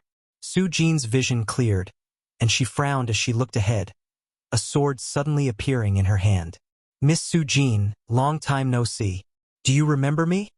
Guan stood up to greet Su Jin and then tucked the green hero travelogue into his chest. Su Jin tightened her brow as she looked at Guan. She seemed to recall something. Her eyes widened in astonishment as she asked, "Is it you? How are you still alive?" Guan smiled and said, "If you have nowhere to go, why not come with me? After you give birth to the child, you can go wherever you wish." Su Jin immediately became vigilant, staring at Guan with a defensive face and asked in a stern voice, "What do you want?" Guan's expression changed, causing Su Jin to become momentarily lost in thought. Xinjun turned her head to look at Guan, filled with curiosity. What divine skill was this? Guan stretched lazily and said, "It's time to go back." Xinjun nodded. She too wanted to sit down quietly and comprehend the celestial Tao immortal gods. Seasons changed, and a year quickly passed by. In the courtyard, Guan opened his eyes, and with a thought, an Exion appeared out of nowhere by his side. "Master, what is it?" an Exion asked curiously. Guan stood up and said, "Go and bring that child in according to my previous instructions." And Zin's interest was piqued, and she disappeared on the spot. Xinjian, who was sitting in front of the artifact refining cauldron, turned towards Guan and asked curiously, "Are you really going to adopt that child?" Guan replied, "That child is extraordinary. Having him follow Su Jin will only bring her misfortune, and besides, she should start her life anew. Innate immortal gods. TSK. I feel like he's going to stir up a frenzy of competition within the dojo," Shunjin teased. The qualifications of an innate immortal god must be beyond her imagination, and with Guan's guidance, His cultivation speed must be astonishing. Gu-en did not argue. He indeed planned to cultivate the child of the celestial spirit god properly. Do you have some scheme with him that even I don't know about? Gu-en looked at the artifact refining cauldron, contemplating silently in his mind. An hour later, an Exian returned, holding a baby in her arms. Everyone in the dojo had gathered in Gu-en's courtyard, as they had heard that Gu-en was going to take on a disciple. Everyone was curious. What kind of child could catch Gu-en's attention? Seeing an Exian return, the crowd immediately surrounded her. This child is so small. How has he already achieved foundation establishment? Nonsense. The child must be a genius, able to perform chi absorption cultivation with each breath. Otherwise, how could he catch the master's eye? He's so cute. Let me hold him. Cute, huh? In 20 years, he'll surely be a conceited fellow, and then you won't find him so cute. An Exian did not pass the baby to the others. After a brief chat with everyone, she approached Gu-en and handed the swaddled infant to him. Gu-en held the sleeping infant with a smile appearing on his face. Such a good boy. Gu-en began to gently stroke the baby's cheeks, murmuring softly to himself. An Exian prompted, "Master, give him a name. Why don't you?" Miss Sujin said it's up to you. She had taken a liking to the baby as soon as she saw him, so she was also looking forward to the changes he would bring to the dojo in the future. Gu-en pondered and said, "This child is fatherless and can be said to be born of heaven. Let us give him the surname Tian and name him Hao. He shall be called Tian Hao from now on." Tian Hao. The crowd began to mull over the name, not thinking that Gu-en would choose it carelessly. An Exian was stunned, muttering to herself, "How?" She held an expectation in her heart and looked forward to how Gu-en would respond. But unfortunately, Gu-en did not meet her gaze.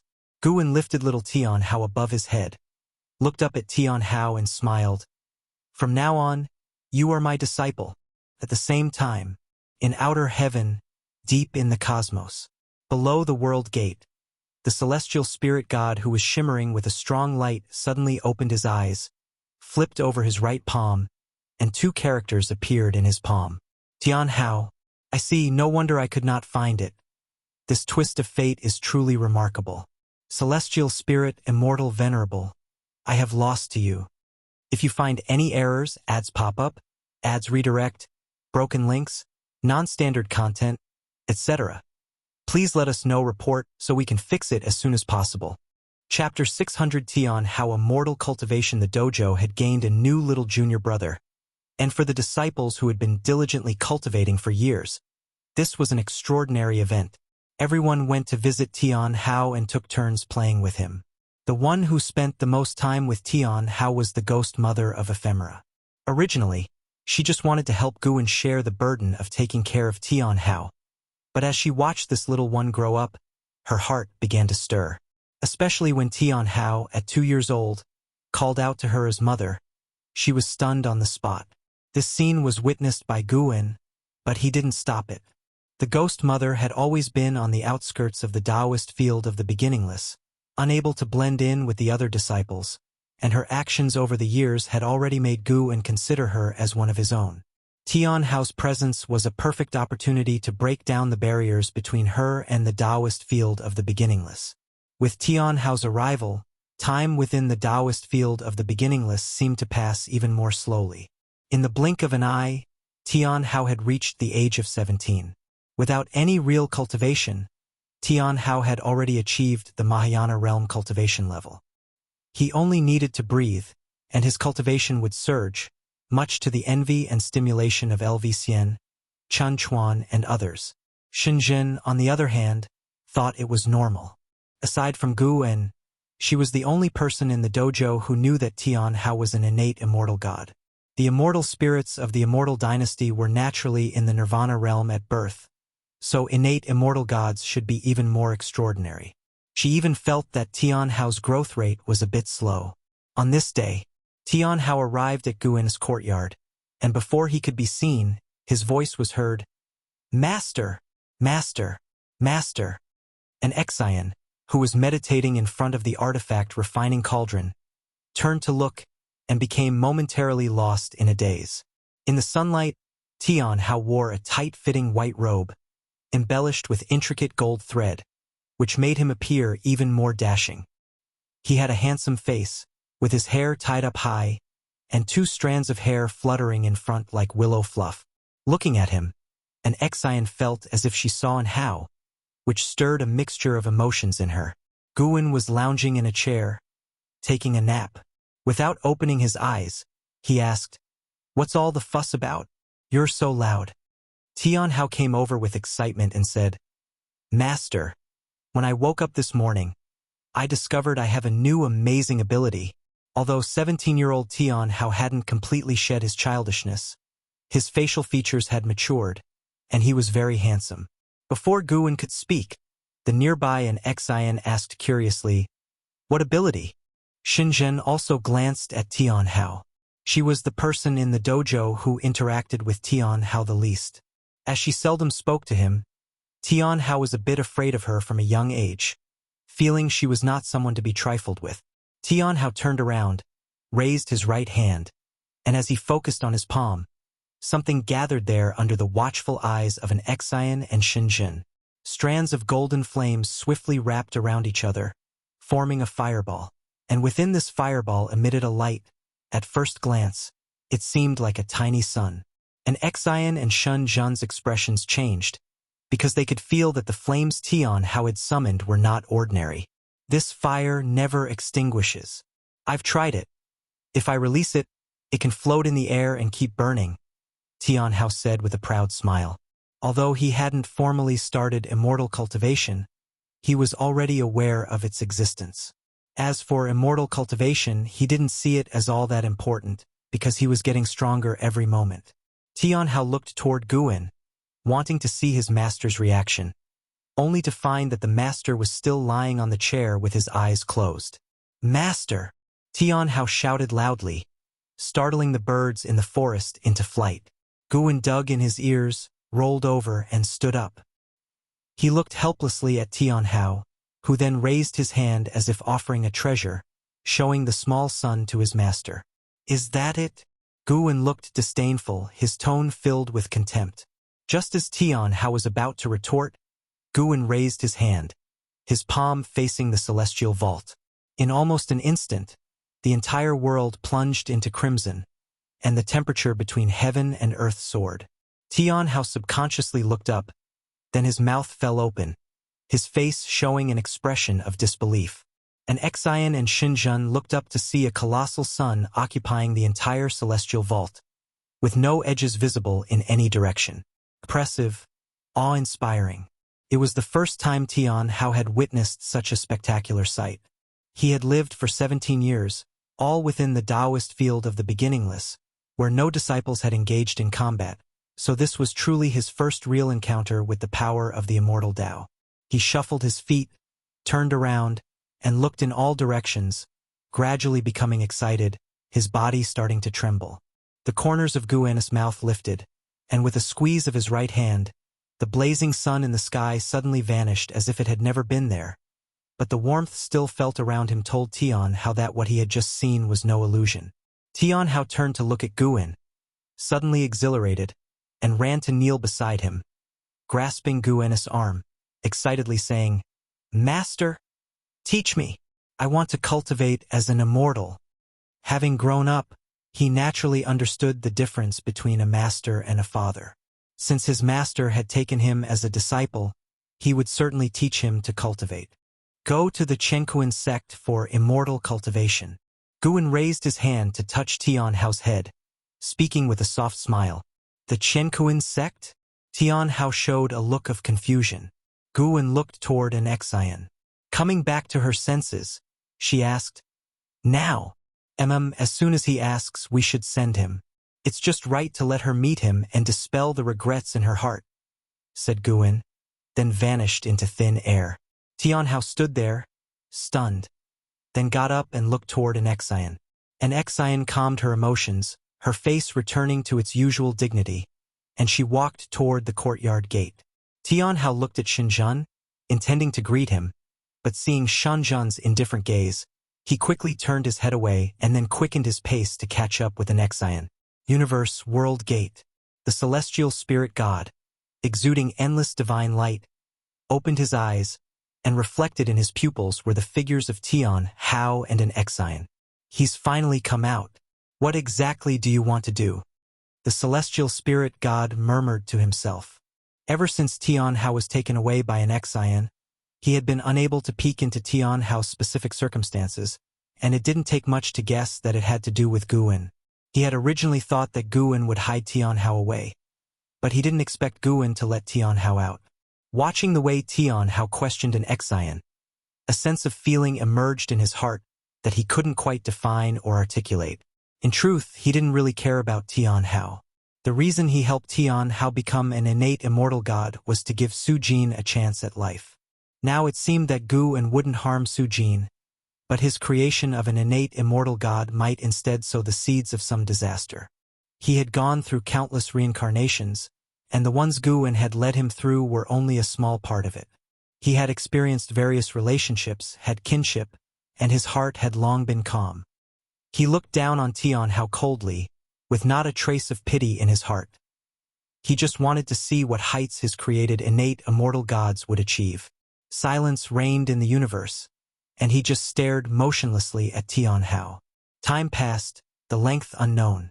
The celestial spirit god seemed to sense something, and he raised his left hand, from which a golden token flew out, and a voice from within said, "Celestial spirit god, I didn't expect you to slack off either. I will be arriving soon. Get ready, at least don't let me see any trouble." Sir, the novel Fire. NT website on Google to access chapters of novels early and in the highest quality. If you find any errors, ads pop up, ads redirect, broken links, non-standard content, etc., please let us know. Report so we can fix it as soon as possible. Chapter 601. A great opportunity in the early morning. A dense fog enveloped the land, and mountain peaks emerged like the tips of swords, resembling an ethereal, immortal realm of the human world. Atop one of the mountains, there lay a courtyard filled with flora, and a slender-limbed white dog sprawled on the ground, deep in slumber. Suddenly, the door swung open, and Li Xuanyu, dressed in a white robe, stepped out. The sunlight swept over the distant peaks and fell upon her. She raised her right hand, and a petal drifted into her palm. She looked down at it, her gaze cold. A female disciple soared on her flying sword across the sea of clouds, swiftly entering the courtyard. Before she even touched the ground, her flying sword swiftly shrank and flew into her sleeve. After landing, she took 2 steps forward and smiled. "Master, a talent of unprecedented caliber has recently emerged from Chenkuin's sect. All the branches are vying for him, Master. We should not miss this opportunity." As Dao Court's fame grew, Chenkuin's sect also began to emulate Dao Court, establishing different branches to nurture healthy competition and to better manage power. Li Xuanyu, now a branch leader and an elder of Chenkuin's sect, had stayed on even after Tang Kai left. Xia, the novel Fire. Net website on Google to access chapters of novels early and in the highest quality. Hearing the disciple's words, Li Xuanyu appeared indifferent and said, "There are many talents. Why bother competing? This one is different. He comes from the Forbidden Lands, brought to Chenkuin's sect personally by an immortal." The disciple hurriedly explained. Forbidden Lands. Li Xuanyu's expression shifted slightly. She was well aware of the Forbidden Lands and knew that the immortal was an Nexian. Why would an immortal bring his disciple into Chenkuin's sect? Li Xuanyu asked. "I wondered about that too, but now I understand. That disciple called Tian Hao is truly extraordinary. The sect hierarch has already designated him as the next sect hierarch." The disciple was excited, her face full of admiration as she spoke of Tian Hao. Curious, Li Xuanyu inquired, "Is he really that impressive?" The disciple nodded fervently and said, "It's said that upon joining the sect, he mastered the great divine power on the inheritance pillar after just one look. It's unbelievable." Li Xuanyu pondered thoughtfully. Tian Hao, she hesitated, contemplating whether to try to forge more connections with Guan, yet hesitant to disturb him. She had nothing particular to ask of Guan, It was just an inexplicable desire to understand him. How had Guan come to such a distant place, and why did he possess such formidable cultivation level? What adversities had he faced? While the disciple continued to explain the benefits of accepting Tian Hao into their branch, Li Xuanyu listened, but her thoughts had already drifted elsewhere. Time flies. A millennium passed in the blink of an eye. With the thunderclouds dispersed above Chengkuin's sect, Guan and Li Xuanyu sat in a tavern on the second floor, drinking as they leaned against the window. Below, the street was filled with cultivators looking up to the sky. Is Tian Hao even human? To climb from the Mahayana realm to the wandering immortal realm in 1,000 years is just too exaggerated. Could he be a reincarnation of immortal gods? Very likely, given that he was personally brought into the sect by an immortal. Anyway, such a talent is beneficial to us. He could lead Chengkuin's sect to a peak it has never before reached. Exactly. Rather than feeling jealous, we should look forward to it. Listening to the discussions at other tables, Li Xuanyu glanced at Guan, wondering whether to ask, yet unsure if she should. Guan swirled his wine glass, laughing. When I first found him, I felt he was different from the rest, and sure enough, even I find it unbelievable. Li Xuanyu spoke softly. Is that so? I don't believe in so many coincidences. From Nzin's strength, it was clear that Guan was adept at teaching disciples. So Li Xuanyu attributed all of Tian Hao's talents to Guan, convinced that Guan had been guiding Tian Hao in secret. She was qualified to say this. After Tian Hao became her disciple, she started by teaching him with all her heart, but soon Tian Hao's understanding of Taoist technique surpassed hers, as if aided by divine intervention. Thinking of this, she was filled with emotion. She could never forget the expression on Yi Qingshan's face when he handed Tian Hao over to her. Not only did she acquire Tian Hao, but her branch also received better treatment. In just 1,000 years, the branch she managed had reached the top 10 in the sect rankings, not only attracting more talented disciples but also receiving help from many noble families, who sent numerous great cultivators. She knew that all the treatment she now enjoyed was brought about by Gu. And why did you send him to my sect? You know I can't really teach him anything. Li Xuanyu finally asked. Guan drained his glass of wine and laughed. Whoever took him, it would have been the same. None could really teach him. This is a great heavenly opportunity. As long as he joined the Chengkuin sect, it would be the sect's opportunity. As for who should teach him, naturally I would choose someone I trust. It's not just because of our old friendship. I also wanted to leave some good karma for senior brother Li. Hearing Guan mention Li Xuanyu felt a sense of relief and more at ease. Li Xuanyu then asked, why not visit my Dao mountain? Guan looked out the window, saying, I just like lively places like this. You're always in seclusion. Don't you find it stifling? While speaking, he raised his left hand to support his face, his eyes lazy. Li Xuanyu also looked out the window, watching the people coming and going on the street. She wasn't sure if it was just her imagination, but she felt a certain mood as well. Although Guan was watching the street, his heart was actually looking towards outer heaven. The world gate was stirring. A figure was walking out amid the intense light. Celestial Spirit God. Finding this great thousand world was not easy. Was it your doing? Or has the Celestial Spirit Immortal Venerable not completely fallen? A laughing voice emanated from the world gate, and immediately after, a gray-robed Taoist stepped out. He had the appearance of a young child with white hair, holding a horsetail whisk in one hand and a white jade bottle in the other. His body surrounded by an aura of immortality that faintly sparkled with silver light, as if containing stars. The Celestial Spirit God stood up and turned to face the newcomer. The divine light around him dissipated, revealing his true form, still bearing the face of Baisheng. Greetings, deity of the moon. Though the Celestial Spirit God's tone was cold, he still bowed to the deity of the moon. The deity of the moon smiled. He approached the Celestial Spirit God and chuckled. How many years has it been? Have you still not found that treasure? The Celestial Spirit God replied, What treasure? I am not aware. The reason I haven't destroyed this world is because I see a destiny here that is favorable for the Celestial Court. The deity of the moon glanced into the depths of the universe, saying, "The celestial Tao destiny is indeed rising, and the name of the celestial court is spreading. However, I know what you truly desire." The celestial spirit god's face remained unchanged, quietly staring at the deity of the moon. After a while, the deity of the moon withdrew his gaze.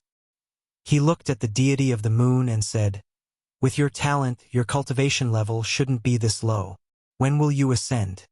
The celestial spirit god answered, "The heavenly Tao will decide. I only need to stay at my immortal position and wait quietly for the heavenly Tao."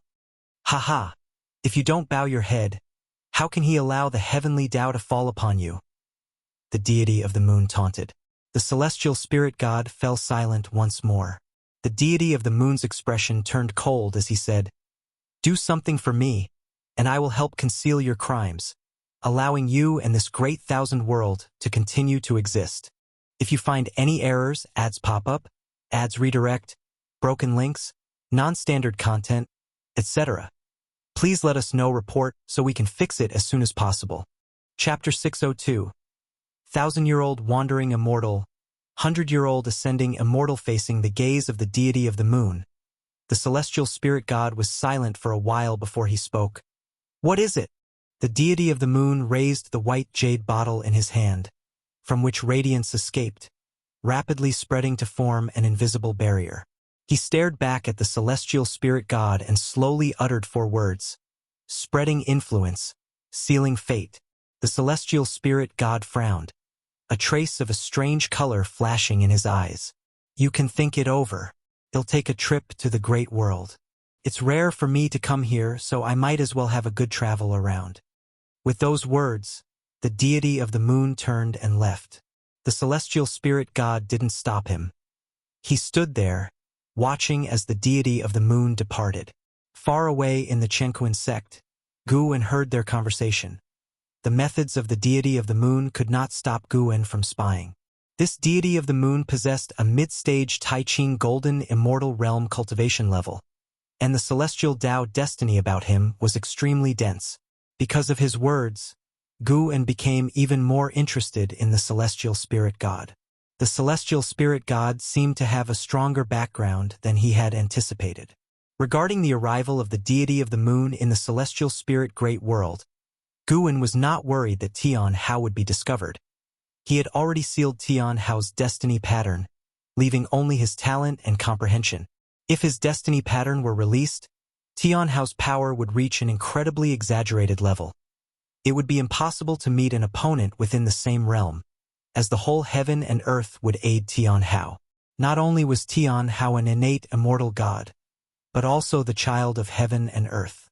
No one in the celestial spirit great world could kill him, and even leaving this great world, he could still borrow the celestial Tao destiny. Such was his destiny pattern, born to reign above all beings. Even with his destiny pattern sealed and without the aid of heaven, earth, and the celestial Tao, Tian Hao remained the being with the strongest talent and comprehension in the entire heaven and earth. Guwen retracted his thoughts and began to focus on chatting with Li Xuanyu. It was rare to have an old friend near the dojo, so naturally, he wanted to have a chat with Li Xuanyu. The two drank wine and discussed the interesting affairs under heaven, enjoying themselves immensely. Li Xuanyu's Tao heart also relaxed. She couldn't help but wonder, perhaps enjoying leisure time appropriately could enhance her cultivation? Days later, a majestic Tian Hao arrived in Guwen's courtyard. His figure was tall and straight, donning a binding Tao robe specially made by the Chenkuan sect that could actively absorb spiritual energy. As he walked, an aura of immortality swirled around him, his sleeves fluttering in the wind, exuding a detached and elegant charm. "Master, I have reached the wandering immortal realm. Do you know what 1,000-year-old wandering immortal signifies?" Tian Hao approached Guwen with hands on his hips and a proud smile. Guwen didn't restrict his movements. Even after joining the Chenkuan sect, he still came back often. Guwen, who was reading a book, didn't lift his head and said, "Does it mean reaching the wandering immortal realm in 1,000 years?" He thought back carefully. He had not even been 100 years old when he reached the wandering immortal realm. Not only that, He had broken through to the heaven and earth flying immortal realm at 96.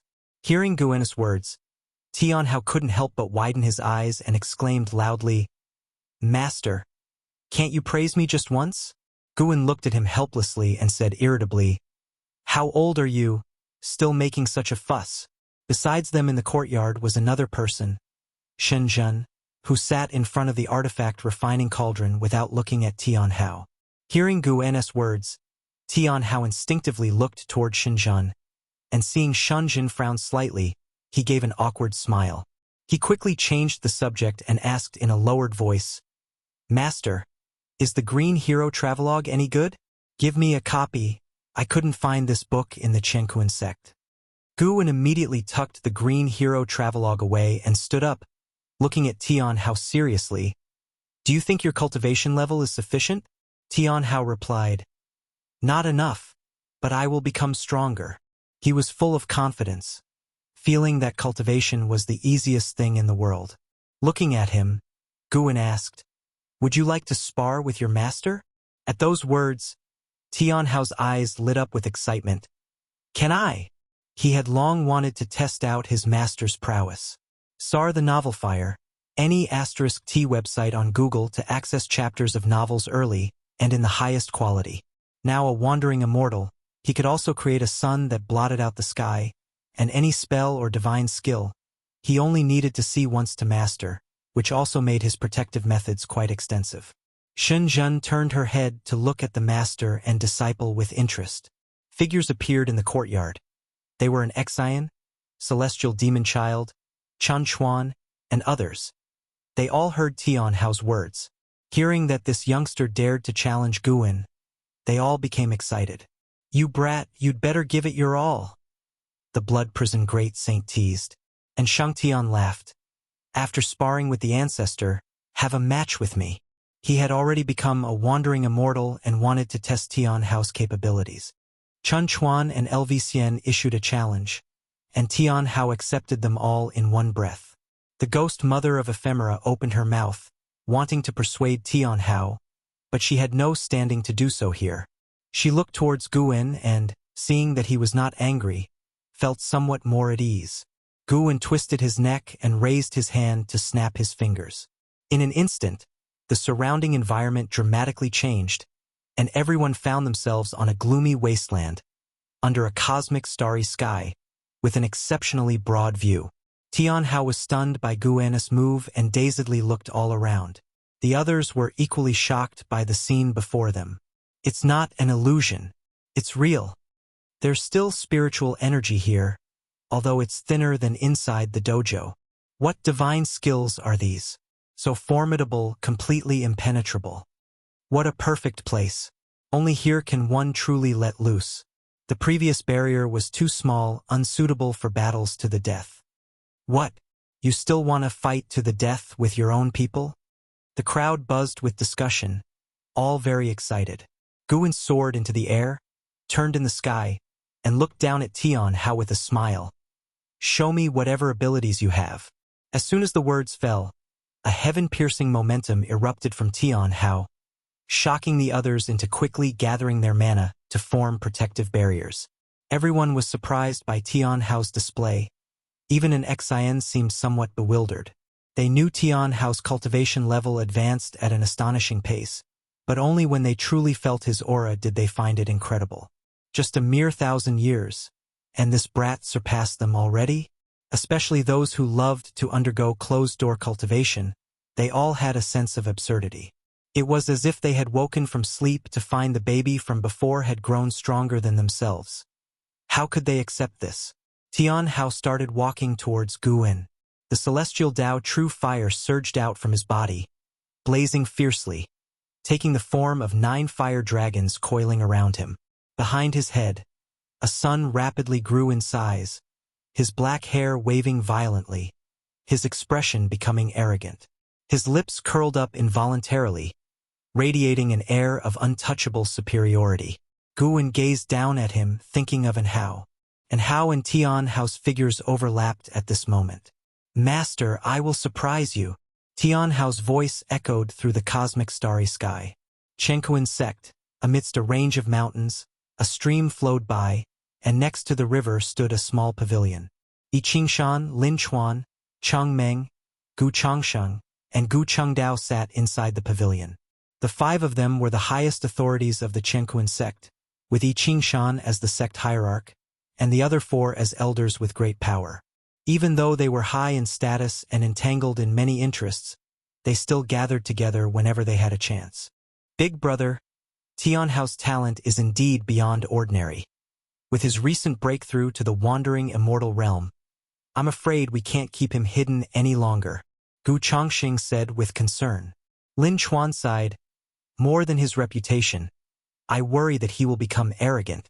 Honestly, the last time I faced him, I could no longer suppress him.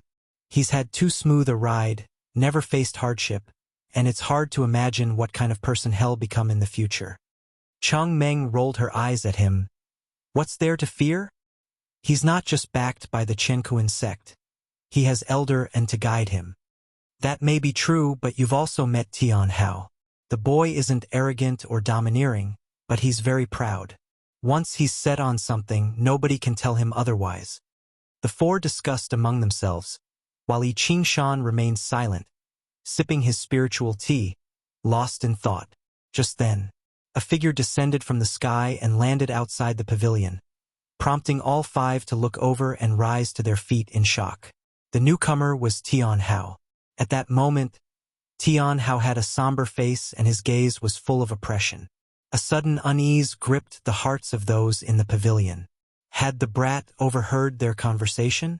Tianhao took a deep breath and said, "Sect hierarch, for elders, I want to grow stronger. From today onwards, please instruct me. Whatever you teach, I'm willing to learn." Lin Chuan frowned. "What can we teach you? Soon enough you will surpass us. My master told me to earnestly experience the Qianquan sect with you. You don't need to teach me spells or divine skills. Just teach me how to conduct myself." Tianhao said, unable to help but clench his fists. He was not angry or frustrated. He was afraid. Recalling the recent sparring session, chills ran down his spine. Cheng Meng seemed to notice something was off and asked, "What's wrong? Did something happen?" Tianhao shook his head. "I'm fine. I just went back to the forbidden area after my breakthrough and had a round of sparring with my master." Hearing this, the five people in the pavilion exchanged glances. If you find any errors, ads pop up, ads redirect, broken links, non-standard content, etc., please let us know. Report so we can fix it as soon as possible. Chapter 603. Celestial Court Mythology. Tianhao's meteoric rise brought unprecedented morale to the Qianquan sect. His 1,000-year journey as a wandering immortal shook both the past and the present, spreading the sect's name far and wide. Over the long years, many came to recruit Tianhao, including members of the Dao court, but these endeavors always amounted to nothing. There were also geniuses who challenged Tianhao, all of whom were defeated. In the blink of an eye, 10,000 years passed. In the Dao court within Shaolan's Cave Heaven Dojo, by a mountain stream, Shaolan, who had just broken through to the heaven and earth flying immortal realm, was discussing its power with Guan. The two sat cross-legged on a huge boulder, a small table placed between them with fine wine and spirit fruit upon it.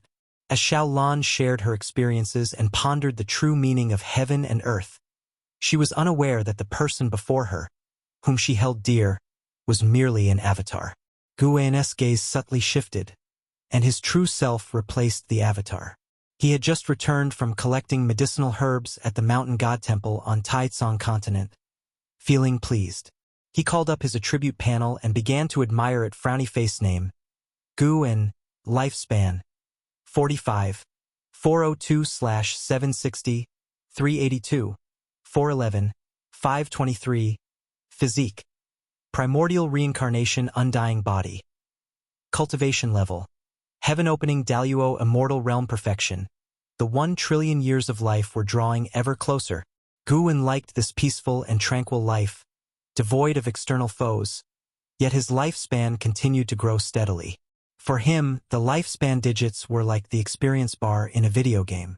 Shaolan picked up a cup of wine, drank it down in one gulp, and said, "Many peerless geniuses have emerged in the world, The current top genius is not from the Tao court but from a sect known as the Chenkuan sect.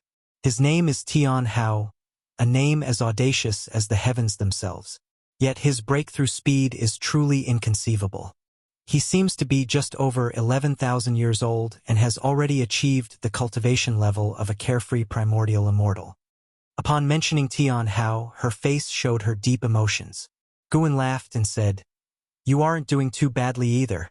The path of immortal cultivation isn't about who's faster, but who lives longer." Xiaolan shook her head and chuckled, feeling that Guan didn't recognize the terror of Tian Hao. She changed the subject. "Recently, there's been widespread talk of heavenly Tao and the appearance of many mythical narratives, claiming that beyond our world exist more powerful immortal gods from the celestial court. The myths of the celestial court indeed spread throughout the world, backed by the efforts of Tao immortals and the meddling of the deity of the moon.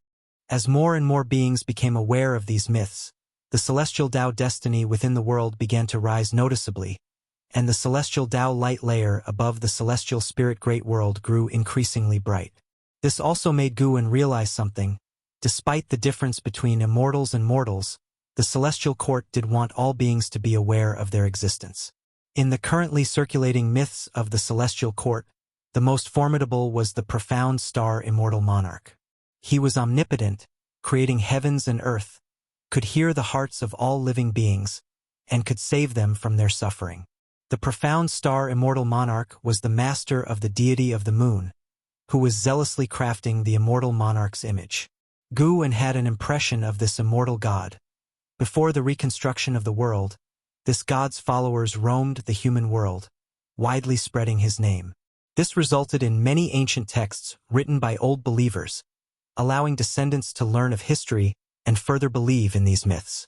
It is worth mentioning that many imperial dynasties in the human world have faith in the profound star immortal monarch and have even established a destiny connection with it. For example, Li Xiandao of the Taizong dynasty was the earliest person to receive the power of the profound star immortal monarch, which occurred in the previous era. Guan had never interfered with this matter because, in his view, everyone has their own fortunes, and he preferred to observe the development of all things from the sidelines. Xiaolan could not comprehend the existence of immortal gods. In her opinion, those with great power from the Tao court were already the strongest beings. How could there be immortal gods even more powerful than them? Having reached the heaven and earth flying immortal realm, she felt almost omnipotent and even wanted to venture to outer heaven.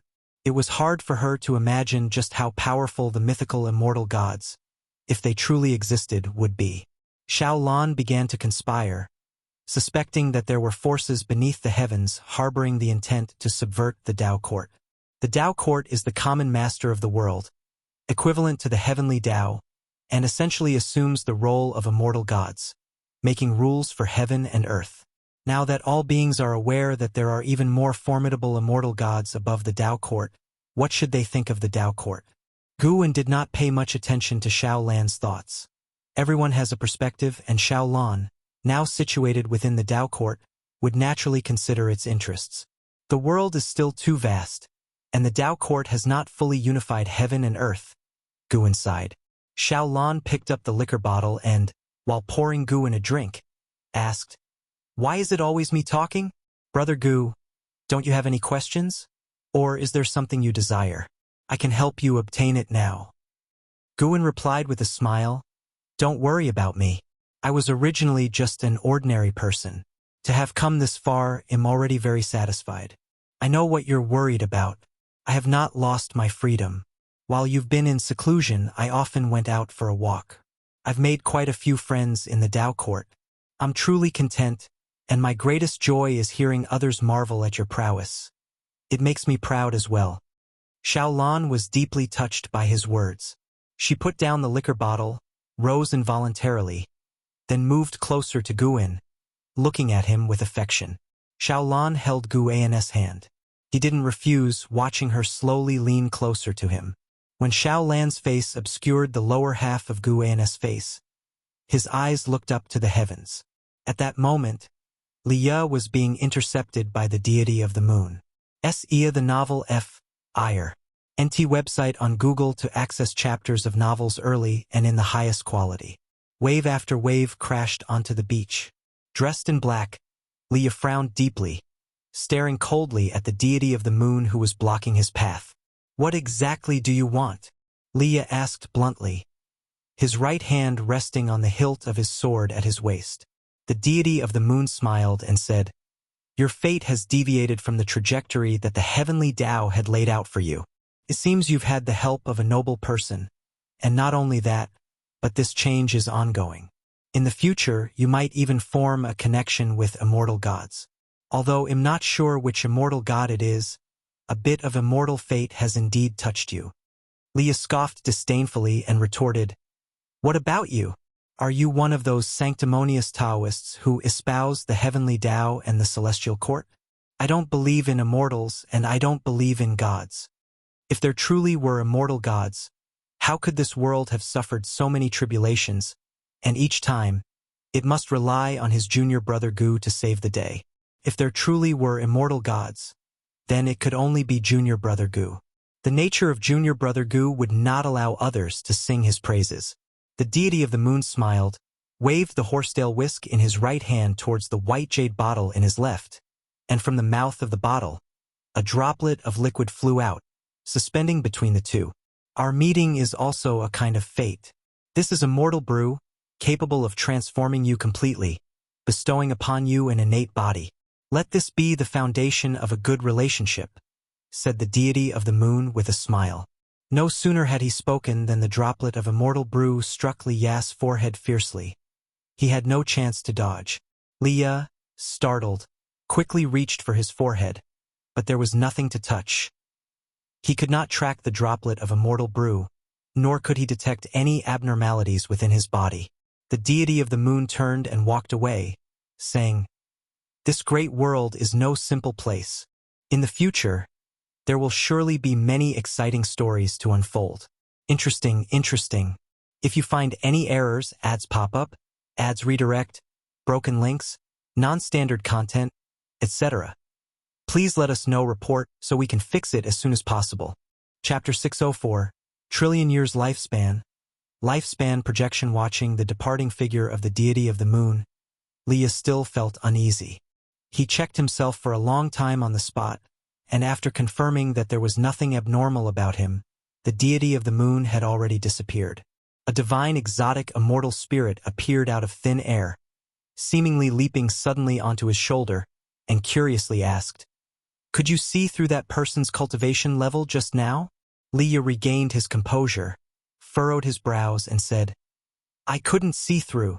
If he was really helping you just now, then boy, your Fuyuan is outrageously strong to encounter such great opportunities even on the road," the divine exotic immortal spirit remarked.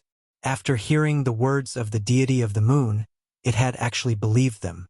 Indeed, there was a powerful backer behind Leah, just hidden in the shadows, not always watching over Leah.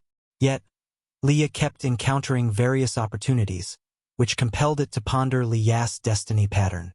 Could it be that Lia's destiny pattern has become very strong now? Leah, on the other hand, was thinking about the identity of the deity of the moon. Over the years, he had increasingly felt the changes in the great heaven and earth, with more and more outstanding figures and great powers emerging, making him feel like a mere mortal, very insecure. Leah took a deep breath, leaped up, and flew towards the sea.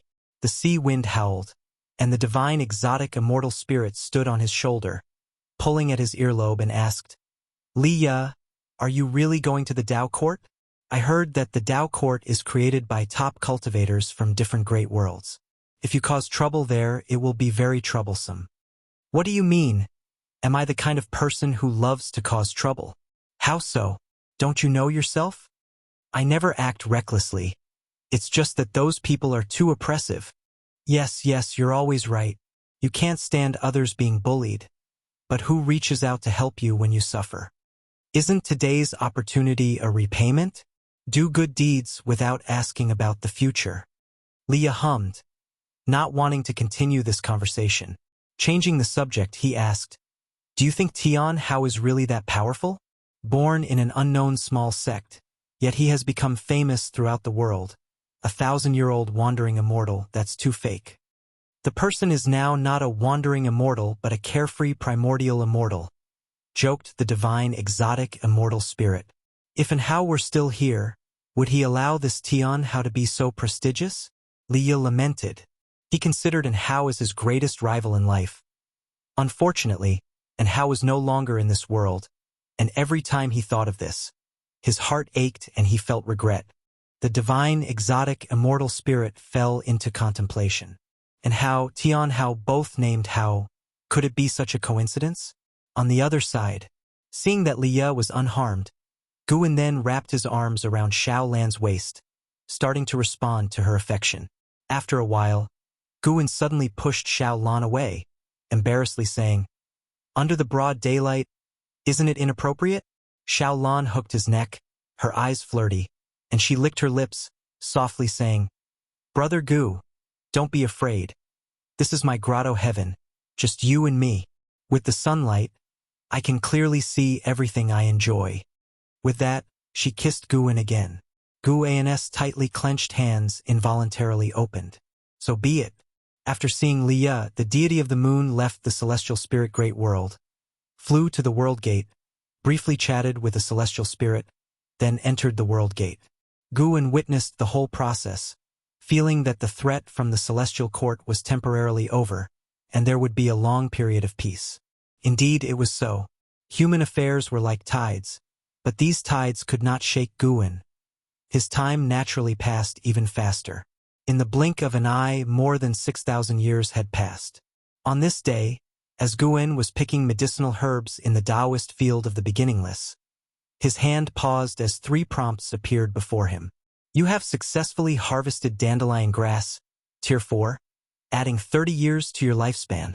Your lifespan has surpassed 1 trillion years for the first time, activating the lifespan projection feature. Lifespan projection. You can expend lifespan to project into the great Tao worlds, materializing 3,000 projected selves to pursue different great Taos. Before projecting, you can only choose one great Tao to chase. The projected selves cannot be deduced, and you cannot retain their memories, but you can gain their insights into the great Tao. This feature, it somewhat resembled the lifespan reincarnation, yet it was different. CTH Nafire. At website on Google to access chapters of novels early and in the highest quality. Lifespan reincarnation felt as if Guan was experiencing it himself, and its outcomes were unknown, whereas lifespan projection seemed more like a method of reincarnation to comprehend the great Tao. Guan decided he would try it later, as the projected selves couldn't be deduced. Using this feature likely wouldn't cause any trouble. He continued to pick herbs while reviewing the lifespan features he had activated. Lifespan detection, lifespan barrier, lifespan deduction, lifespan prediction, lifespan fusion, lifespan reincarnation, lifespan simulation, lifespan dojo, lifespan breakthrough, lifespan projection. Although he scarcely used half of these features, he was not averse to having more lifespan functions. It's fine not to use them, but impossible not to have them. Guan's mood improved. Having reached his current realm, it was no longer about simple qi absorption but about comprehending the great Tao. The stronger his Tao intent, the higher his cultivation level would be. This was an intangible method of cultivation, beyond the understanding of mortal spirits. Seeing that Guan was in a good mood, the ghost mother of ephemera, who was following him, carefully asked, "Master, if Tian Hao encounters great trouble outside, would you intervene?" Over the 6,000 years, although Tian Hao remained a carefree primordial immortal, his renown had grown significantly since he could battle across realms. Once, while on an expedition with the Chenkuan sect, he had actually annihilated the physical body of the divine immortal of wondrous Dharma. That battle had vastly spread his fame, and he became known as the unmatched #1 prodigy in the world. Great fame inevitably brought more troubles. More and more prodigies came to challenge Tian Hao but were soundly defeated. There were also those forces that wanted to enlist Tian Hao. Tian Hao's rejections inevitably made enemies. Recently, the ghost mother of ephemera had been restless. Though she felt exceedingly safe within the dojo, she could only think that perhaps Tian Hao was in danger. Guan laughed and said, "Great trouble? There's no trouble that great. What if there is?" Don't worry, he is unlike any prodigy you've met. He won't die young. His destiny pattern destined him to become the strongest. You simply don't understand what he represents. Even without me, his brilliance would shine bright. Guwen explained, knowing that the ghost mother of Ephemera had the closest relationship with Tian Hao, even regarding her as a mother. He didn't mind revealing some karma to her. Hearing this, the ghost mother of Ephemera immediately felt relief. Although she didn't fully understand how powerful Tian Hao's destiny pattern was, she felt reassured by Gu An's words. Usually, there's no need to be too diligent in managing the dojo. You also need time for enlightenment. The Tao treasure I bestowed upon you is your best aid in cultivation. Guwen spoke sincerely. He had crafted a Tao treasure for the ghost mother of Ephemera known as the Nine Netherworlds Heaven-Reversing Flag. This flag embodied the path of Yin and Yang. It could reverse Tsangtian in all things, and was extremely domineering. I won't forget about cultivating. The ghost mother of Ephemera spoke earnestly, but to herself, she added, nor forget about managing the dojo. She was well aware of why she possessed all that she did now. She could not relax, could not abandon the path she had taken, and must strive even harder. If you find any errors, ads pop up, ads redirect, broken links, non-standard content, etc., please let us know. Report so we can fix it as soon as possible. Chapter 605. Wrapping up the projection after harvesting the ripe medicinal herbs, Guwen left alone, while the ghost mother of Ephemera started to sow as usual. Guwen did not return to his own yard, he just picked a random direction to walk. As he walked, he fiddled with the fate pen. He seemed to be enjoying the scenery along the way, but he was actually watching Zhang Buku, who was far away in the Tai's Great World. Zhang Buku had taken root in the Tai's Great World and had even established a demon race force. Suyu, a reincarnation from the Celestial Court, assisted him by teaching him the Chi Fortune method, which made his demon race force stronger and made cultivation easier and more fortunate for those under his command. Seeing Zhang Buku's accomplishments now, Guwen was very pleased. At least Zhang Buku did not have to wander everywhere. He had found his own life goal. What would senior brother Zhang's feelings be like if he were still alive and saw his son commanding the winds and clouds? With this thought, Guwen felt even better. The advantage of staying in the human world is that there are always different things happening, something even the immortal gods may not experience. Even if many things seem similar, they always present differently when experienced by different people. After an hour, Guwen arrived at a waterfall and sat on the rocks by the river. Then he began to perform lifespan projection. Please choose the great Tao you want to pursue. Path of cause and effect. This was the great Tao Guwen was most skilled in. Consumption of 100 billion years of lifespan. Do you wish to continue? What the hell? 1 trillion years of lifespan. Guwen cursed internally. He knew the new features would not be so easy to use. The later the features were released, the greater the consumption of lifespan. He subconsciously wanted to choose to refuse, but on second thought, there was a reason behind the high cost. At least, he wanted to see how expensive it was. If not satisfactory, he could simply seal this feature forever. Continue. You have chosen to consume 100 billion years of lifespan to activate lifespan projection. Starting projection. Projected onto the Taiwei Great World. Projected onto the Taiching Great World. Projected onto the Nine Nether Great World. Prompt after prompt continually popped up before Guwen's eyes, arousing his curiosity. He could actually see the specific worlds being projected. Guwen saw the Tai's Great World where Zhang Buku was, and he also saw the profound pure Great World visited by the Black Profound Emperor. He even saw worlds that were not named as Great Worlds. Though he only saw the names, it was enough to let his thoughts run wild. Soon all the prompts settled down. It really had projected 3,000 worlds. Guwen reflected on this, but soon he felt that something was amiss. The projection was finished, then what? Guwen furrowed his brows. He was puzzled but not rushed. He sat on the rock patiently waiting. Time swiftly passed. About half an hour later, 2 prompts appeared before him. Begin to consolidate the projection. Begin the transmission of the great Tao's insights. The spiritual energy within the Taoist field of the beginningless suddenly stopped, causing everyone in the dojo to open their eyes. Before Guwen could think further, endless insights of the great Tao surged into his mind, plunging his consciousness into chaos. At the edge of the Taoist field of the beginningless, at the entrance of the dojo, stood a stone door built by an Xian. Wuxia the Novel Fire. Net ** website on Google to access chapters of novels early and in the highest quality. Outside the stone door was a dense fog, appearing very mysterious. A figure emerged from the thick fog and stepped through the stone door. It was Tian Hao. Tian Hao advanced with a dragon's stride and a tiger's pace, with 3 differently shaped long spears, each about 10 feet long, floating behind him in a fan formation. He wore a smug smile on his face, muttering to himself, "This time I will definitely surprise Master." However, no sooner had the words left his mouth than he suddenly stopped, furrowing his brow as he looked towards the distant mountains with a look of surprise and doubt in his eyes. Why isn't the spiritual energy in the dojo moving? There was also an uncomfortably erratic force. He immediately leaped up, transforming into a rainbow light that flew away, quickly vanishing over the other side of the mountains. After a while, everyone gathered by a small river, whispering among themselves as they watched Guwen meditating on a rock across the river. Tian Hao was there too, looking at Guwen with curiosity.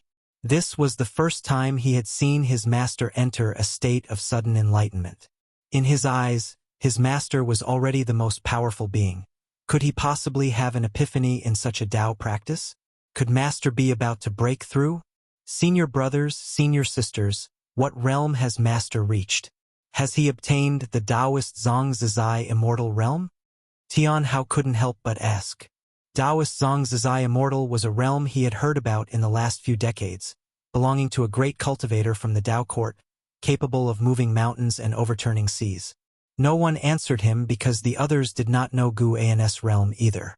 Blood Prison Great Saint scoffed, "Brat, you only need to know that Master is stronger than anyone you've ever met. Even those who created this world are far inferior to Master." Tian Hao, stirred by these words, inquired further, "Have you ever seen Master engage in a fight? Not just sparring."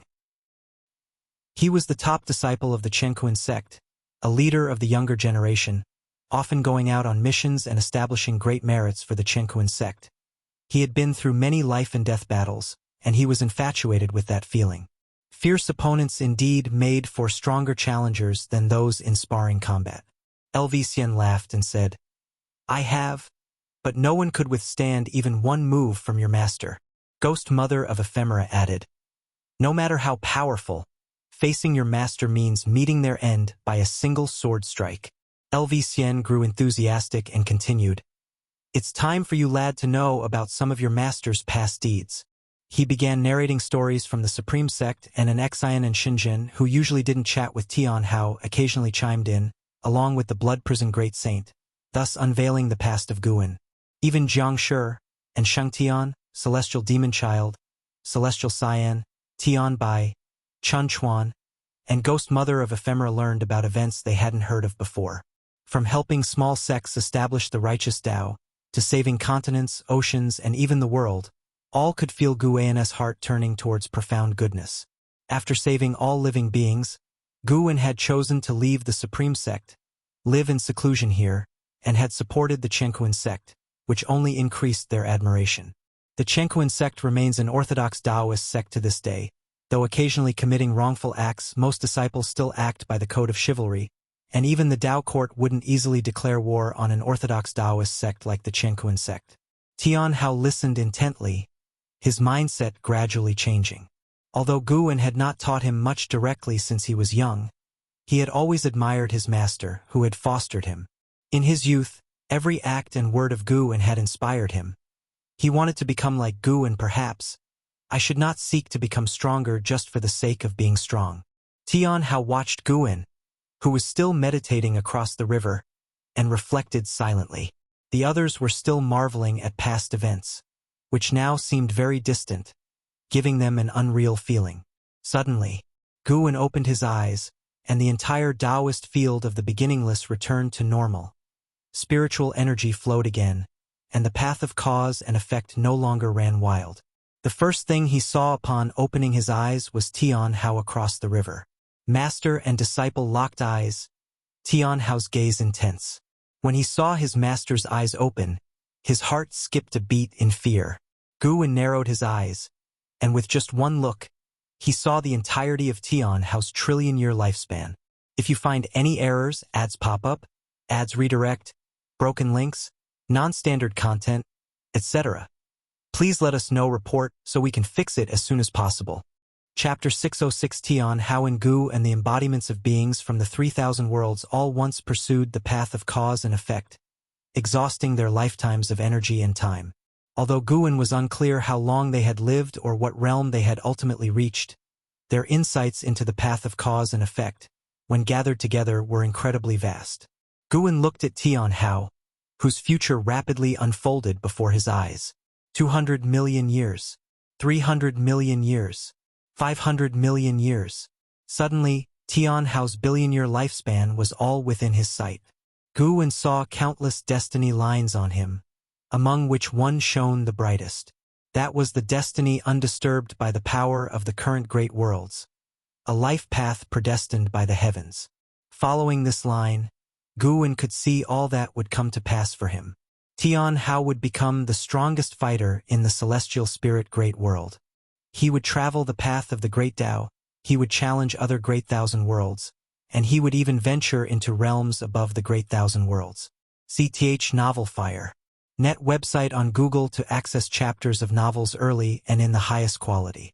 This was the path of a legend, and he had never known failure. Feeling Guwen's gaze, Tian Hao was very nervous. He lowered his eyes, not daring to look back. The others also sensed a sharp aura emanating from Guwen, and none dared to speak, thinking they might have been too noisy and disturbed him, causing his displeasure. Everyone was tense. It was their first time seeing Guwen angry. Fortunately, it wasn't long before the chill on Guwen's face dissipated. "Why are you all looking at me?" Guwen asked with a smile. Seeing his familiar smile, everyone breathed a sigh of relief and followed suit, smiling.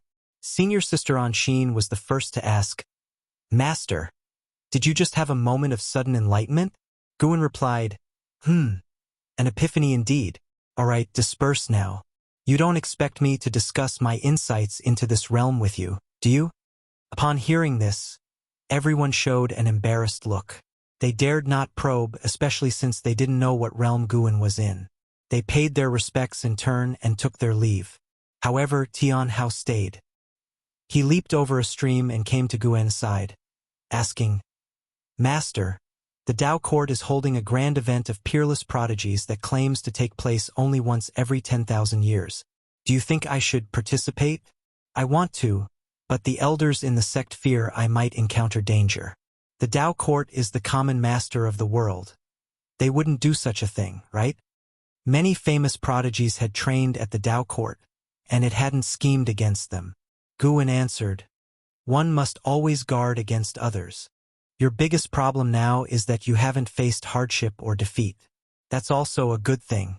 Your master hopes that you never face defeat." Tian Hao's eyes widened as he said loudly, "That's not true.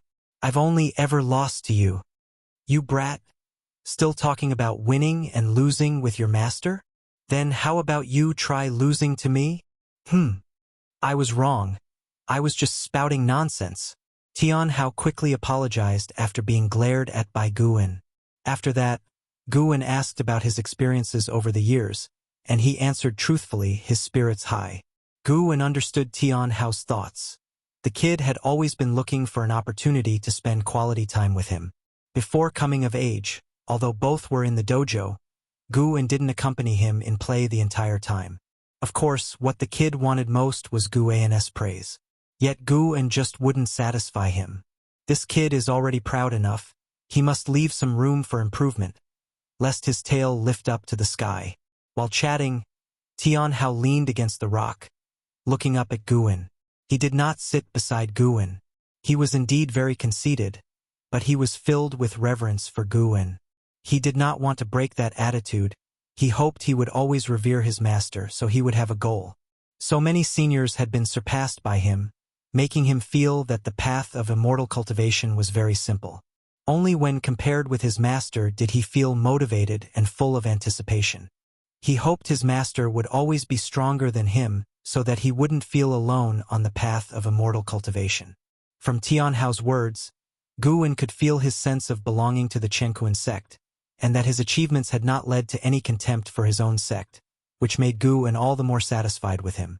The sect hierarch of the Chenkuan sect, Yi Qingshan, was the reincarnation of his disciple Lu Jujia. Guwen had his reasons for letting them establish karma, but if the Chenkuan sect were to stray from the right path, he would not blindly support it. Whether the heavenly Tao or the great Tao should be sentimental, Guwen didn't know. He only knew he wanted to follow a path of sentiment. He didn't want to set too many rules and restrictions for himself. He would simply follow his heart. If he wanted to pity all living beings, then he would pity them. If he didn't want to get close to someone, he would keep his distance. The greatest kindness he could offer to all things was not to kill indiscriminately. By the way, Master, they told me a lot about your past. Out of the many disciples you've taken, who is your favorite? Tianhao suddenly asked out of curiosity. Guwen glanced at him and he quickly added, "Other than me, you wish. How could it possibly be you?" Guwen replied, a little irritated. Tianhao didn't feel embarrassed, just chuckled. Guwen then said, "My favorite disciple should be in Hao. He was the first disciple I truly took to heart to teach, and also the first I adopted. He is just like you, born with the strongest talent." Tianhao's eyes lit up and he asked, "Is that senior sister Angxin's brother?" He had heard in Hao's name before, but the people in the dojo did not talk much about him, as if they were apprehensive. They come from the same village." Guwen began to recount Hao's life. Tianhao listened intently. This time, Guwen spoke at length, which made Tianhao feel very happy, feeling closer to his master. They talked until dusk. The sky was streaked with crimson, and the celestial vault was desolately beautiful. After hearing Hao's life story, Tianhao's mood was hard to calm for a long time. Guwen looked at Tianhao and asked, "Where do you think you are better than Hao, and where do you fall short?" Tianhao pondered and said, "I wouldn't abandon my kin like he did, but I don't seem to have his resolve either. He could sacrifice himself for the people of the world, but I can't do it. I would only give my all for the Chenkuan sect." Guwen smiled, not judging Tianhao's thoughts. He looked up into the twilight sky and said softly, "Haoer, I gave you the name Hao indeed because of Hao. I hoped you would go further than he did. As your teacher, I won't demand anything specific from you. You may choose not to sacrifice yourself for all living beings, but never, by virtue of your own strength, wantonly bully the weak. You must realize that no one can stay strong forever." Tianhao smiled and said, "Don't worry, Master. If you inquire at the Chenkuan sect, you will find out I never bully others. I only uphold justice." As he spoke, he raised his right hand, used his palm as a sword, and made a few gestures in the air. Only in front of Guwen and the ghost mother of Ephemera did he show his childlike side. To others, he was the proud, reticent senior disciple of the Chenkuan sect. Guwen watched him and asked with a smile, "Do you know how vast outer heaven is? How many worlds like the celestial spirit great world are there?" Tianhao's interest piqued. He eagerly asked how large and how many great worlds there were. Guwen began to tell him about the existence of other great thousand worlds, as well as the most talented and fortuitous prodigies of various great worlds, which aroused his passion, his eyes brimming with fighting spirit. "If you find any errors, ads pop up, ads redirect, broken links, non-standard content, etc., please let us know. Report so we can fix it as soon as possible." Chapter 607. The Great Cause and Effect Steel. The Path of Power. After talking with his master for a day, Tianhao had gained a greater knowledge and developed an even bigger longing for immortal cultivation. Thereafter, he went to the Tao court with a heart full of fighting spirit.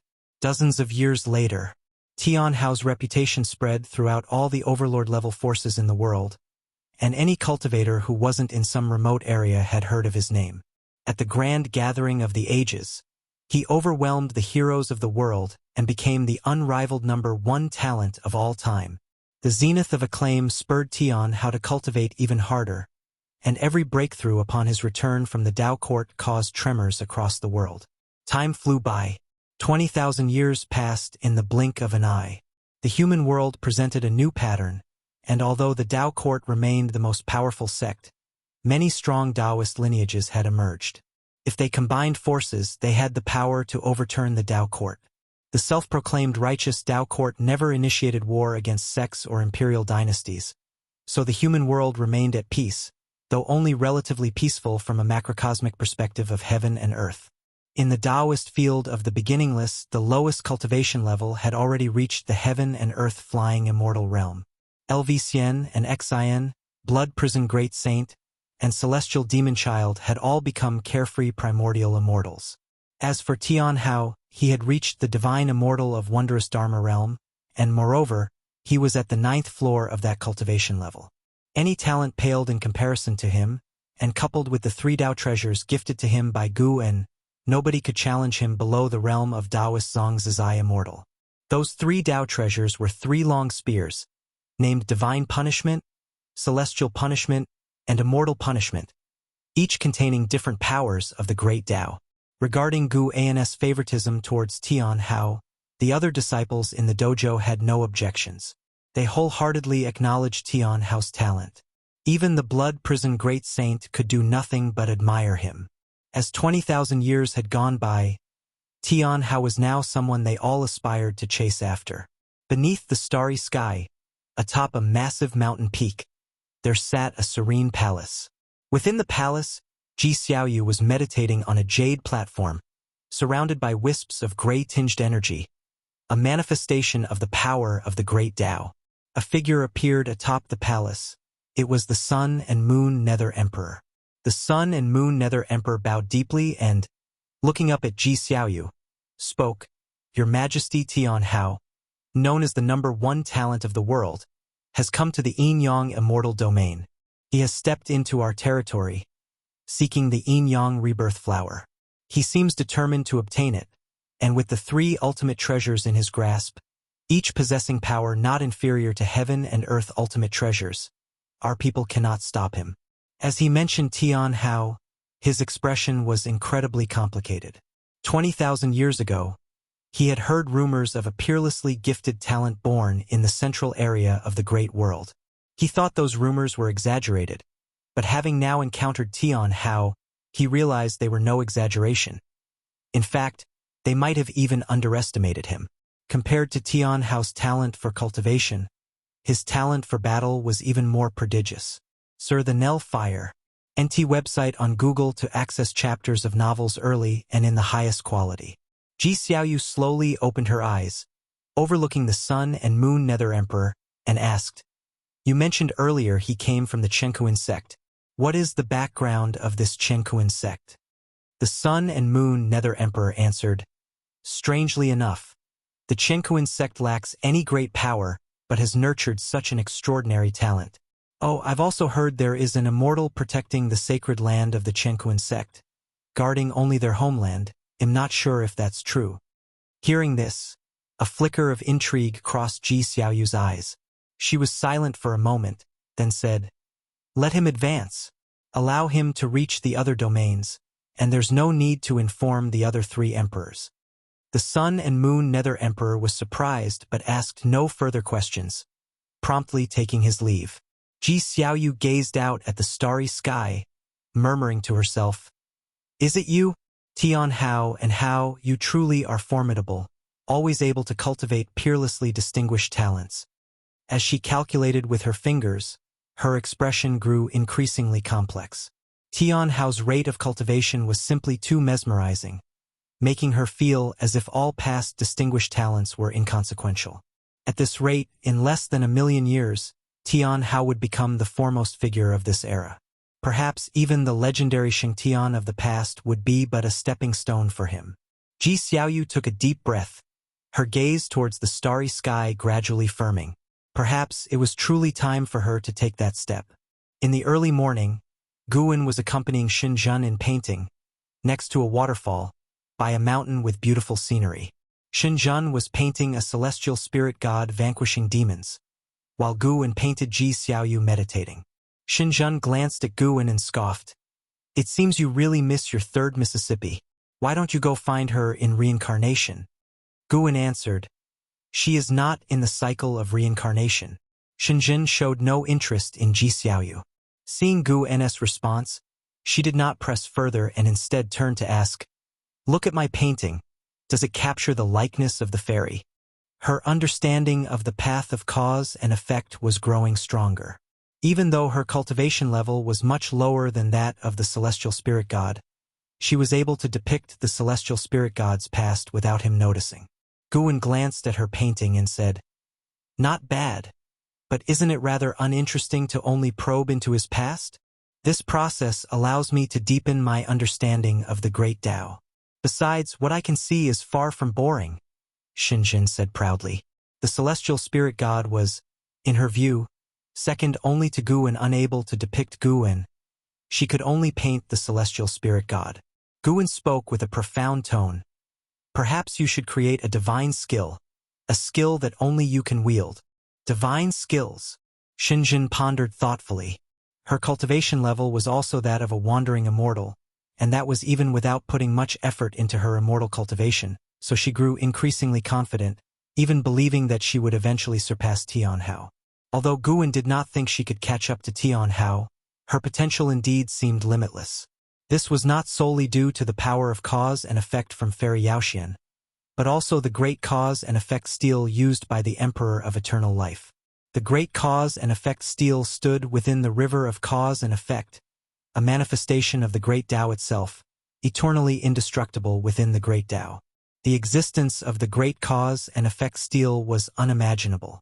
With the Emperor of Eternal Live's sacrifice, some of the steel's power had spread to Xinjun. As she lived longer, this power became ever stronger. Guwen could see through everyone's future, but Xinjun's future was becoming increasingly obscured in his eyes, a power dissolving her cause and effect, which made him have greater expectations for her. While Xinjun was lost in thought, Guwen contemplated his own Tao. He felt it was necessary to focus on developing a second great Tao. Relying on the Taoist dominator skill, Guwen had begun to glimpse the 3,000 great Tao, but that was just understanding, not mastery. He wanted to master a formidable great Tao, not as unfathomable as cause and effect, fate, or reincarnation, but rather pure strength. Like the bright sun in the sky, glorious, upright, with awe-inspiring might. The 3,000 great Tao was just a collective term. The actual number of Tao was uncertain, with Guwen having glimpsed more than 3,000. He wished to choose the most vigorous among these Tao. Pure strength. After much contemplation, Guwen decided on the path of power. The path of power wasn't simply about physical strength but represented all types of power at their peak. That was the path of power. To prove the Tao with power meant to prove it with great magical power, with chi power. The path of power was ubiquitous. All beings that possessed strength, that could cultivate mana, demonic power, or any other power-focused cultivation, existed because of the path of power. Guwen immediately employed the lifespan projection and chose the path of power. Still consuming 1 trillion years of lifespan, various prompts wildly popped up before him. But this time was different. He suddenly saw the celestial spirit great world. Almost instantly, he sensed some changes in the celestial spirit great world. It seemed an extra person had appeared. Guwen calculated with his fingers, his expression growing even more peculiar. He couldn't calculate the projected being, but he did foresee Tian Hao encountering a formidable opponent in the yin-yang immortal domain, marking the first time Tian Hao had failed to conquer a being of the same realm. If you find any errors, ads pop up, ads redirect, broken links, non-standard content, etc., please let us know. Report so we can fix it as soon as possible. Chapter 608. Manipulating fate. Tian Hao couldn't defeat the existence that appeared blurred in the causality deduction, but Guwen could see it through his heart eye. The appearance of that being was different from his, but his intuition told him that this was his projected self.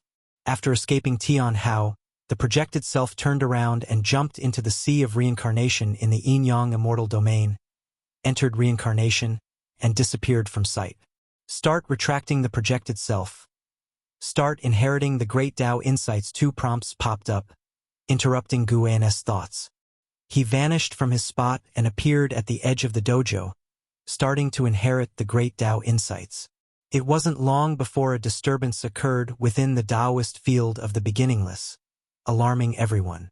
Since such an event had occurred before, the dojo disciples merely glanced in the direction of Guan and then continued to cultivate, not bothering Guan. Under the starry sky, clad in golden robes, Tianhao stood by the sea, staring at the dark waves ahead, his brow furrowed in thought. A figure descended from the sky and landed beside him. It was the Sun and Moon Nether Emperor. The two had had many dealings and shared a decent camaraderie. "Are you still thinking about that person?" the Sun and Moon Nether Emperor asked. Tianhao took a deep breath, looked ahead, and said, "Yes. I felt pressure from someone of the same realm for the first time." The Sun and Moon Nether Emperor consoled. "Even if it's the same realm, he must be much older than you, and he didn't defeat you, so why bother?"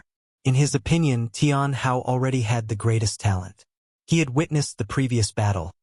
The opponent was indeed fearsome, but Tianhao didn't lose. It was just hard to determine who was better. Their encounter made the Sun and Moon Nether Emperor question life. The battle of the divine immortal of wondrous Dharma had even a divine thought true immortal like him terrified. Had this genius from the old era been outclassed? He felt that Tianhao would surpass him sooner rather than later, and much quicker than he had anticipated. "I can't let it go. I feel excited." I'm recalling his combat techniques. He didn't use many divine skills or spells. He simply countered me with pure mana and chi power. Truly a display of one force breaks 10,000 laws. Tianhao sincerely remarked, feeling very exhilarated. Indeed, Master was right. Never underestimate the world. You never know where a strong contender with great fortune might emerge. His talent might truly be the best, but he had lived too short a life and still needed to continuously strengthen his Taoist techniques. Hearing Tianhao's words, the Sun and Moon Nether Emperor opened his mouth, not knowing what to say, unable to grasp Tianhao's thoughts. "What are your plans next?"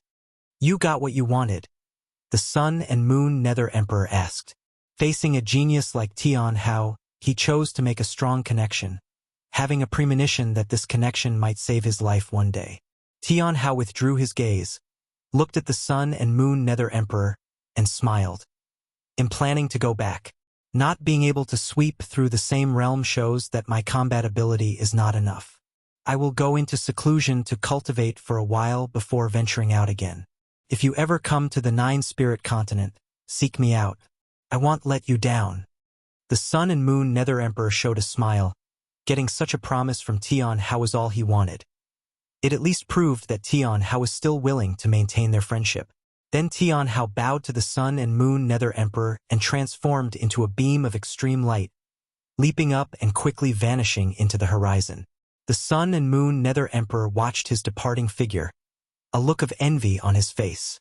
Living for so many years, he had never been as free as Tianhao. A cultivator should be like this, roaming the heavens and earth, unbound. Immediately after, the Sun and Moon Nether Emperor let out a self-deprecating laugh. The reason he was bound by the yin-yang immortal domain was not because of his talent, but because he needed the power of the immortal domain to gather cultivation resources. He used to think his cultivation speed was fast, but now it felt slow. He earnestly wanted to reach the free immortal realm. He now harbored a ridiculous guess.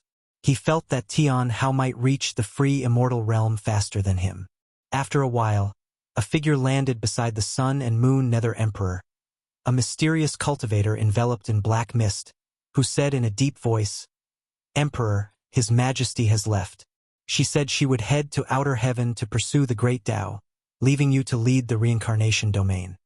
The Sun and Moon Nether Emperor's thoughts were interrupted, and upon hearing this, he couldn't help but be astonished. Go to outer heaven to pursue the great Tao. Inside the Taoist field of the beginningless, Guan opened his eyes, his gaze filled with a forceful presence. He had completed inheriting the 3000's projected selves' insights on the path of power. He underwent a transformation, with his chi power and mana rapidly strengthening. A strengthening that required no absorption of spiritual energy, but was aided by the invisible and colorless path of power. He felt that the projected self that had entered reincarnation had disappeared, as if it had never existed. This allowed him to completely let go. Although there were many projected selves, indeed, they left no trace behind. He carefully sensed the path of power. Just pondering the path of power made his mana surge within the heaven-opening Daluo immortal realm, and his strength progressed leaps and bounds. Pure mana enhancement made him feel incredibly wonderful, and this time his choice was the right one. The sun set, and the moon rose. Days passed swiftly. 10 days later, Guwen stood up. He first went to various places to pick mature medicinal herbs, and only after gathering them did he return to Shenzhen's side. Shenzhen had painted a new picture, depicting a scene where the celestial spirit god knelt before an immortal. This immortal was an old Taoist, with an aura of immortal Tao and bones of divinity, and his back was bathed in rosy light. In front of him, the celestial spirit god lacked its usual overwhelming might. Guwen raised an eyebrow. Shenzhen had already been able to excavate his causality through the celestial spirit god. Don't paint recklessly.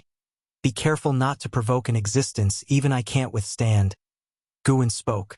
Shenzhen snapped back to reality, and when she saw clearly what she had painted, her face turned pale, and she immediately raised her hand, her fingers igniting, rapidly burning the scroll. After doing all this, she breathed a sigh of relief. She turned her head towards Guwen, embarrassingly said, "I was too engrossed earlier. It wasn't intentional." She also felt a sense of fear. The celestial spirit god was already so powerful. How horrifying must an existence be that could make the celestial spirit god kneel? The thought that she might have brought about a catastrophe for Guwen made her uneasy, her eyes filled with guilt. Guwen was just trying to scare her. He trusted his own Taoist field. If his Taoist field weren't strong enough, Shenzhen had already provoked that old immortal. With his Tao practice far surpassing the celestial spirit god, he would just need a thought to descend into the celestial spirit great world. In the future, think about yourself. Your talent might hide unimaginable great cause and effect, Guwen said with a smile. The path of power had let his strength leap forward, and he also planned to prepare for a breakthrough. It was time to think of a way to save Fairy Yao Xian. This was the obsession of the Emperor of Eternal Life, and as the original, Guwen had to help him. Speaking of obsessions linked to the reincarnation body, Lu Han had one too. His son, Lu Qiuxian. The obsession of the Black Profound Emperor was his senior sister, Fairy Bai Xian. Guwen didn't want to create too deep a cause and effect with these people. The Long family was already troublesome enough, but he could secretly aid them. Consider it as repaying them for their lifelong companionship. My great cause and effect? Shenzhen fell into deep thought. Seeing her lose herself once again, Guwen shook his head in amusement. It wasn't necessarily good to be too easily enlightened. Guwen sat down and continued painting. He felt that Ji Xiaoyu had left the celestial spirit great world, but he did not stop his brush. He had long seen Ji Xiaoyu's future. After many trials and tribulations, Ji Xiaoyu would descend into other great thousand worlds, thus welcoming more opportunities. Her choice was right. She would go further in the future. Unfortunately, it was just further. Guwen had seen the end of her life. She would die in a struggle. He was not worried. When the time came, he would act. Peering into destiny did not make Guwen feel desolate towards everything because he was not only able to peer but also to change and even manipulate. Beings of lower realms could not detect this manipulation and would only sink in fate. One stick of incense later, Guwen completed his painting of Ji Xiaoyu. He saw Shenzhen still in a self-forgetting state, so he couldn't help but turn his gaze towards other worlds. Zhang Buku was temporarily safe, and in the long years to come, his power would grow continuously until he became the demon emperor of the Tai's great world. Compared to him, Guwen was more concerned about another person. That was Zhu Shi, the former lord of the Holy Court, Saint Heaven Reincarnation. After being sent out of the celestial spirit great world by the immortal seeker, she came to a domain not part of the great thousand worlds to make her way, a place that also had heaven and earth, but without the rules of the great world. Guan had only recently in the last 10,000 years caught track of Zhu Shi. At this moment, she was making her way through an ancient secret realm, said to be the dojo of a Taoist emperor, filled with mechanisms and its own world. Sir, the Novel Fire. Net website on Google to access chapters of novels early and in the highest quality. This Taoist emperor made Guan feel familiar. Emperor Ziwei. This emperor had appeared in the life of the Black Profound Emperor and was the strongest in talent he had ever encountered. Now recalling it, Guan felt that this Emperor Ziwei was very extraordinary. If you find any errors, ads pop up, ads redirect, broken links, non-standard content, etc., please let us know report so we can fix it as soon as possible.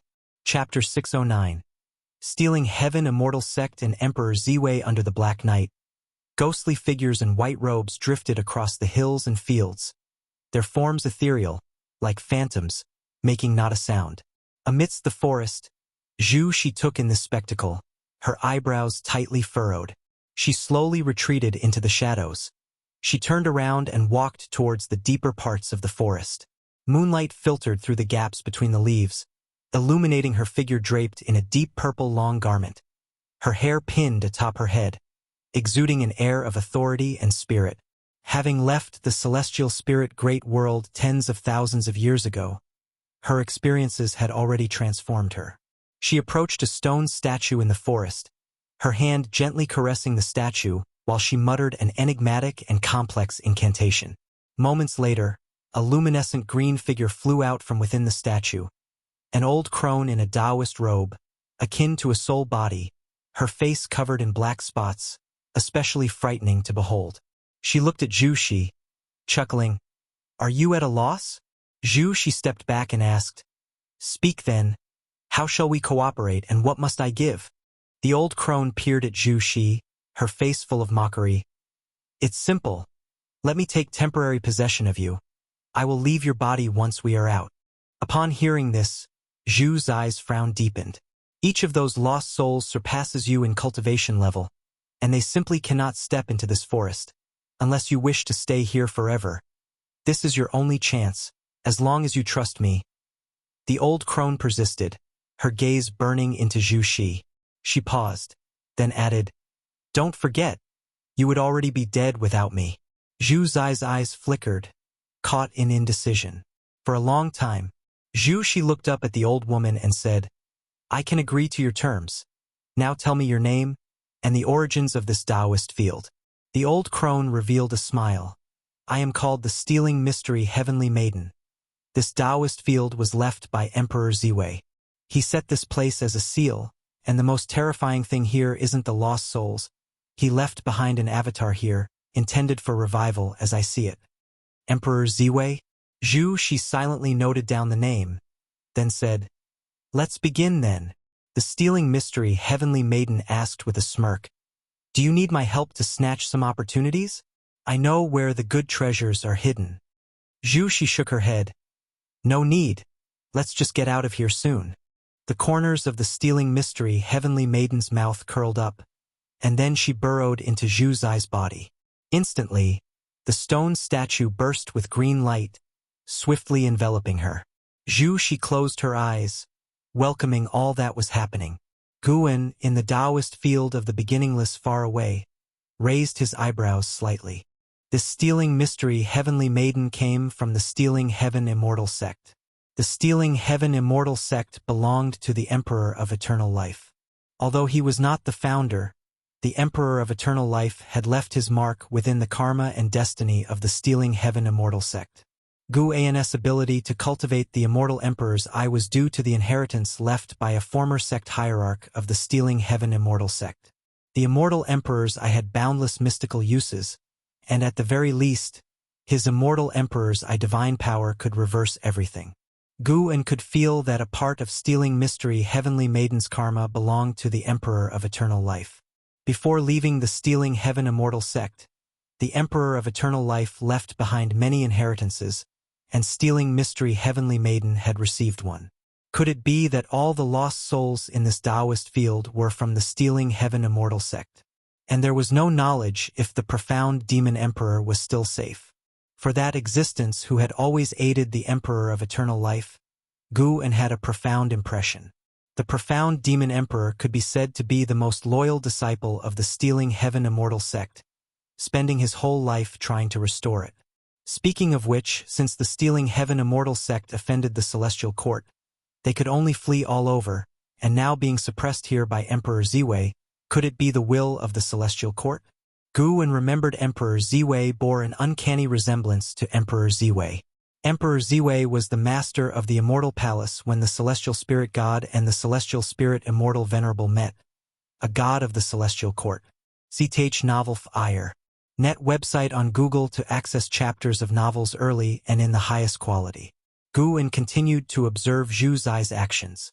In his memory, Zhu Shi was very cautious, and he didn't think she would normally leave her destiny in the hands of others.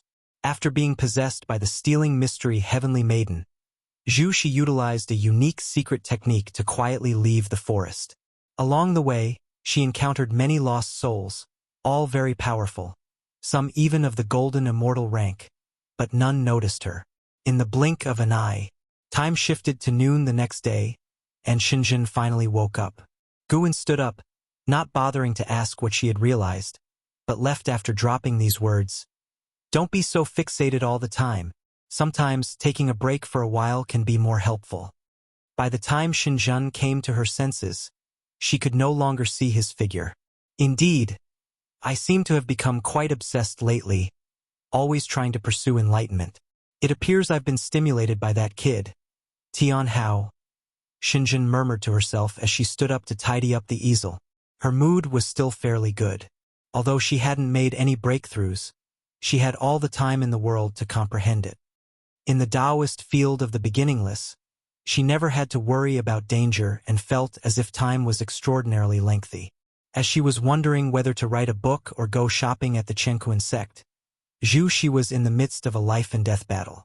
Suspended in the cosmic void, Zhu Shi stood with a long sword in her hand, her expression blank as she stared at the stealing heaven's profound mystery in front of her.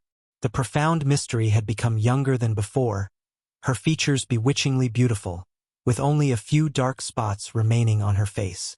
She glared at Zhu Shi and asked through gritted teeth, "What cultivation technique did you practice?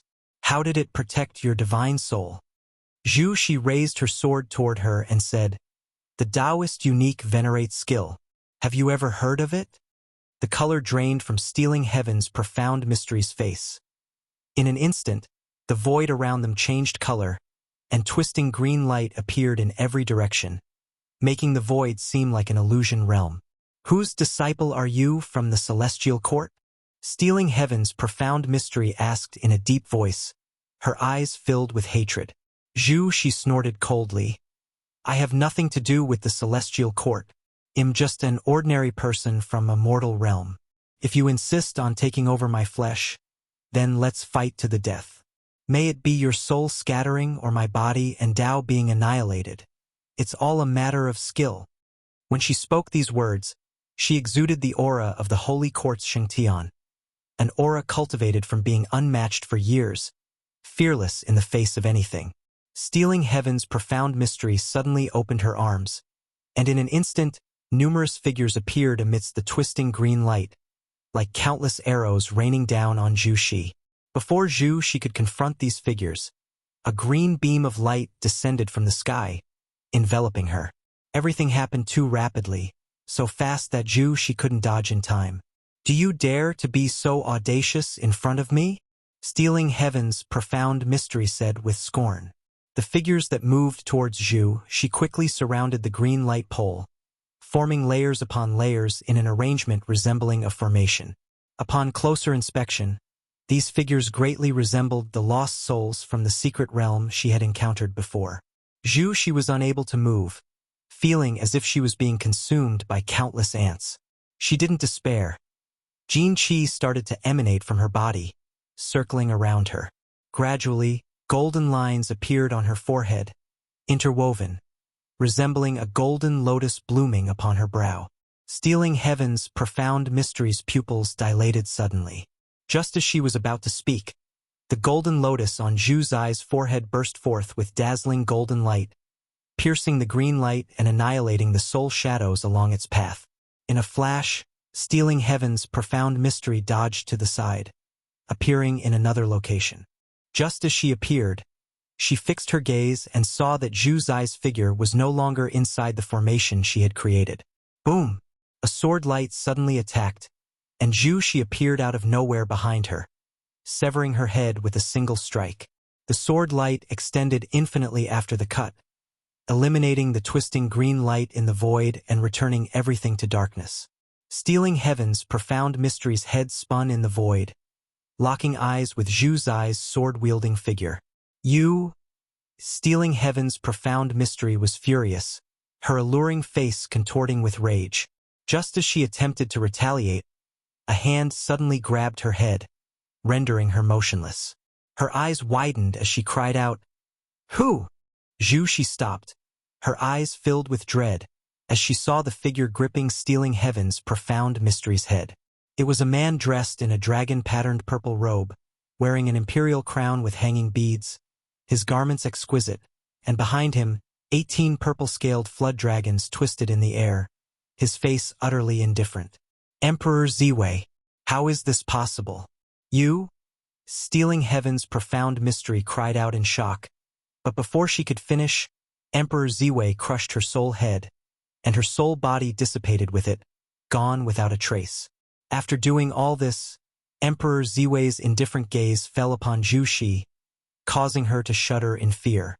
She was horrified to realize she could find no escape, her instinct telling her that if she dared move, she would be immediately annihilated. If you find any errors, ads pop up, ads redirect, broken links, non-standard content, etc., please let us know. Report so we can fix it as soon as possible. Chapter 610. Immortal Emperor's Eye battles Emperor Ziwei. Emperor Ziwei stared at Zhu Xi, not uttering a word. His gaze was so indifferent, as the murky void fell silent, a suffocating atmosphere spreading to its extremities. Zhu Xi felt the aura of the thief of the profound mystique completely vanish, and her heart rose to her throat. Before her death, the thief of the profound mystique had revealed this person's true identity. Emperor Ziwei, the master of that terrifying dojo from earlier. She knew what being called an emperor represented. She was chasing that very path, but the journey to become a Taoist emperor was incredibly arduous. Those who could claim the title were all possessed of unsurpassed destiny and peerless talent. A fully accomplished Taoist emperor was even more terrifying, possessing the ability to not fear the immortal gods. "Who taught you the Taoist unique venerate skill?" asked Emperor Ziwei, his voice icy cold, an endless tide of killing intent overwhelming Zhu Xi.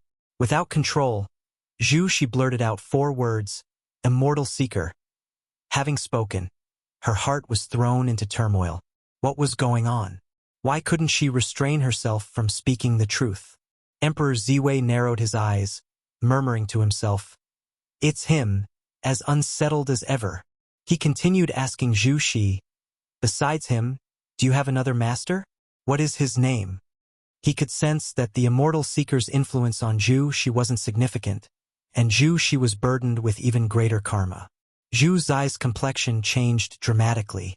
She opened her mouth, trying with all her might to suppress the urge to speak, but she couldn't hold it back. "Yes, he is Gu." Zhu Zai's voice suddenly stopped, as she felt the bindings around her disappear. She reacted swiftly, turning to flee. Her speed was incredible, covering an immense distance in the blink of an eye. However, no matter where she flew in the void, the surroundings looked extremely similar, as if she hadn't moved at all. Emperor Ziwei didn't chase after Zhu Xi but frowned in the direction of her escape. He lifted his right hand, his robe billowing, and the entire void changed color. Zhu Xi, fleeing at full speed, seemed to sense something. She turned her head, her eyes widening in shock. Behind her in the void emerged 18 enormous draconic shadows, as if occupying the whole space, full of visual impact. They writhed freely, bearing fangs and claws, appearing shockingly terrifying. Zhu Shi stopped, not because she didn't want to escape, but because the space around her suddenly solidified, rendering her unable to move. What was most terrifying was an invisible force compelling her to turn around, as if a hand was seizing her, spinning her back. The Zhu Shi of the profound Yuan-free immortal realm had no way to resist this power. Despair filled her eyes. The gap was too great, so vast she couldn't use any secret techniques or divine skills. As the 18 dreadful draconic shadows closed in, Zhu Shi wanted to end her own life but found she was unable to do so. "Since you want to protect her, why not show yourself?" spoke Emperor Ziwei, causing Zhu Shi to be astonished. Someone was protecting her? Was it possible that her earlier escape wasn't because Emperor Ziwei was distracted, but that another force was secretly aiding her? She struggled to turn her head to see what lay behind her. In the corner of her eye, the void remained pitch black, like the abyss, invisible to sight. The more this was true, the more uneasy Zhu Shi became. She was very clear about her own past. What possible backing could she have that could contend with Emperor Ziwei? She felt it was more likely that another terrifying being was maneuvering her. Having left the celestial spirit great world for tens of thousands of years, she indeed had been involved in many karmic consequences which she didn't fully understand. Zhu Shi looked back at Emperor Ziwei, her gaze no longer filled with despair, but returning to her usual calmness. If worst came to worst, she would die. Immortal Emperor's eye? Truly a rarity, no wonder you want to protect her. Emperor Ziwei's voice rang out once again, his voice becoming even colder, and the 18 enormous dragon shadows that twisted at will also stopped in their tracks. Hearing this, Zhu Shi turned her head to look again, and this time her pupils involuntarily dilated. She saw a pair of eyes, a pair of spectacular and terrifying eyes, the visual impact of which was no less than that of Emperor Ziwei's 18 dragon shadows. In these eyes shone dark purple pupils, eerie and mysterious. The eyes were so vast, like the eyes of the universe, that they made Nzin's soul tremble. What kind of eyes were these? Zhu Shi could not imagine the realm of the owner of these eyes. Although this mortal body isn't very powerful, if you want to save her from my grasp, let's see just how capable you are. Emperor Ziwei's voice came from the depths of the void, and as his words ended, the 18 giant dragon shadows moved. They moved like thunder, and the entire void seemed to shatter all at once. The Tao rules stirred up a strong wind that rushed at Zhu Shi, forcing her to close her eyes instinctively, her body and mind in extreme discomfort. At this moment, she felt like a drowning mortal, in pain, suffering, terrified, yet powerless, only able to endure this kind of torture. Fortunately, the torture came suddenly and left just as quickly. The wild force assaulting Zhu Shi disappeared in an instant, and she then felt a warm power enveloping her. Snap! Her shoulder was suddenly patted, startling her into opening her eyes. A new light shone in her eyes as she saw the once invincible dragon shadows starting to obliterate as if being burned by an invisible fire. This scene filled her with surprise. She instinctively turned her head to look but saw no one else. The feeling of her shoulder being patted seemed to have been an illusion. However, those mysterious giant eyes known as the Immortal Emperor's eyes remained. They were so calm, silently watching Emperor Ziwei's dragon shadows become undone. Looking at the Immortal Emperor's eyes again, Zhu Shi unexpectedly felt a sense of familiarity. It seemed she had seen these eyes somewhere before. Wait, could it be? Zhu Zai's eyes widened with excitement, her body trembling uncontrollably. It was her mentor. Long ago in the celestial spirit great world, she had never been able to see through Gu An's cultivation level. She had always thought her mentor came from another great thousand world, but she could never have imagined her mentor was so powerful, and moreover, that he could come to rescue her. An immense surprise overwhelmed her, making her feel as though she was in a dream. Until the dragon shadows vanished, Emperor Ziwei's voice did not rise again. Zhu Shi didn't understand what had happened, but it was clear that her mentor had won. Run away. Continue chasing the path of the great Tao. Gu An's voice entered Zhu Zai's ears, rousing her, and she immediately flew towards the immortal emperor's eyes. Along the way, the view was dazzling, with star nebulae surging like dragons, the scenery before her eyes enchanting. She found that even flying at full speed, she still couldn't get close to the immortal emperor's eyes. The distance between them seemed eternally insurmountable. Sir the Ovalfire, net website on Google to access chapters of novels early and in the highest quality. She didn't feel lost. Instead, she felt her mentor was guiding her.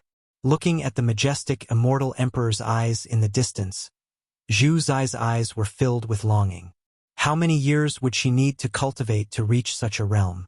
Meanwhile, far away at Human World Peak, Guan stood at the edge of a cliff, gazing at the horizon, his eyes reflecting the image of Zhu Xi. This time, he had not personally intervened, but it was enough to deal with Emperor Ziwei. This Emperor Ziwei, although not the true form, possessed the cultivation level of the balancing heaven golden immortal realm perfection, even more powerful than the celestial spirit god. Regrettably, defeating Emperor Ziwei did not grant him lifespan, leading him to speculate more about Emperor Ziwei. If you find any errors, ads pop up, ads redirect, broken links, non-standard content, etc., please let us know report so we can fix it as soon as possible. Chapter 611. Golden Extreme God Guan watched Zhu Xi leave through the void, using his own Tao intent to carve a path for her that crossed the universe. Although Zhu Xi had already reached the Shangtian tier before she paid homage to him as her mentor, they had, after all, spent many years together, and he wouldn't skimp on giving her a hand. Of course, the reason he dared to make a move was because he had no fear of Emperor Ziwei. Not just Emperor Ziwei, Guan also didn't sense any danger following the cause and effect linked to Emperor Ziwei. Naturally, he still held the celestial court in awe and thus did not directly confront Emperor Ziwei. His fate pen and infinite sword book could be used to strike enemies from afar, and over tens of thousands of years, apart from refining Tao treasures, he had been continuously strengthening both the fate pen and the infinite sword book. Some things need not be used but cannot be too weak. In his unmatched years, Guan enjoyed conjuring enemies for himself. He would even imagine facing the entire celestial court. A figure arrived beside Gu, and it was Zhu Xinglan, his foremost disciple from the main peak of Human World Peak. Tens of thousands of years might seem long to mortals, but for disciples of a major sect like the Human World Peak, it wasn't considered very long. Over these years, Zhu Xinglan maintained utmost respect for Guan and was very organized in handling matters. So Guan would, from time to time, give him some guidance. However, the two were not in a true mentor-disciple relationship, and Guan didn't truly wish to take him as a disciple. Master, Tao Court has invited Human World Peak for a second discourse on the Tao, and the main peak would like you to attend as well, Zhu Xinglan said respectfully. Guan had always maintained the cultivation level of the first tier of Human World Peak. Not only did he hold a high position and wield significant power, but heaven-defining peak had also become the second most important peak after the main peak. I need to travel and see the world. When the time comes, we'll see. I might as well head towards Tao Court. If I can make it, then that's good. If not, they won't miss my presence, Guan casually replied. Zhu Xinglan smiled helplessly but dared not insist further. After all these years, Guan was always like this, free from any mercenary interests. He figured it out. Guan's choice to join Human World Peak was likely due to Bai Zia's invitation, casually accepted in his laid-back manner. Zhu Xinglan began to speak of other matters. The current era teemed with emerging prodigies, with ancient great cultivators unable to overshadow the luster of the younger generation. As each peerless prodigy rose, various myths emerged as if those peerless figures were immortal gods descending from the celestial court. Take Tian Hao as an example. The followers of the heavenly Tao claimed he was the reincarnation of profound star immortal monarch, the fiercest immortal in the mortal world on a trial. Zhu Xinglan too longed for the elegance of those peerless prodigies. In recent millennia, he had been actively searching for unparalleled talents for heaven-defining peak. Unfortunately, he found many talented individuals, but none could compare with the first-rate talents of the world. Guan merely listened, not really interested in cultivating peerless prodigies for human world peak. Once Zhu Shi was completely safe, he retracted his thoughts and headed down the mountain, with Zhu Xinglan keeping him company, eager to chat more. Even after tens of thousands of years, Zhu Xinglan still had no clue about Guan's origins. Before joining human world peak, from which sect had Guan come? This remained a curiosity for him. It was precisely this curiosity that made him look forward to Guan, hoping Guan would bring surprises to human world peak. Unfortunately, he was once again disappointed. After spending half a day at human world peak, Guan returned to Taoist field of the beginningless. Deep in the universe at the world gate, seated in meditation before the world gate, the celestial spirit god suddenly opened his eyes and stood up, facing the gate. The world gate burst forth with a blinding light, and an immense celestial Tao aura flowed forth like dispersing fog, mighty and overwhelming. Amidst the vast celestial Tao flame, a figure stepped out from within the world gate. It was a towering figure clad in golden armor, his presence no weaker than the celestial spirit god. The armor he wore contrasted starkly with the celestial spirit god's silver armor, and the light emitted by both was equally brilliant, locked in a standoff. It's been a long time, celestial spirit god. The man in golden armor stopped in his tracks. He stood before the world gate, looking at the celestial spirit god, and spoke with a voice like rolling thunder, causing the surrounding celestial Tao flame to tremble. The celestial spirit god wore an expressionless face and asked, "Golden extreme god, why do you leave the great thousand world you guard to come to mine?" The golden extreme god lifted his right hand, revealing a golden token in his palm with two characters engraved. Profound residence.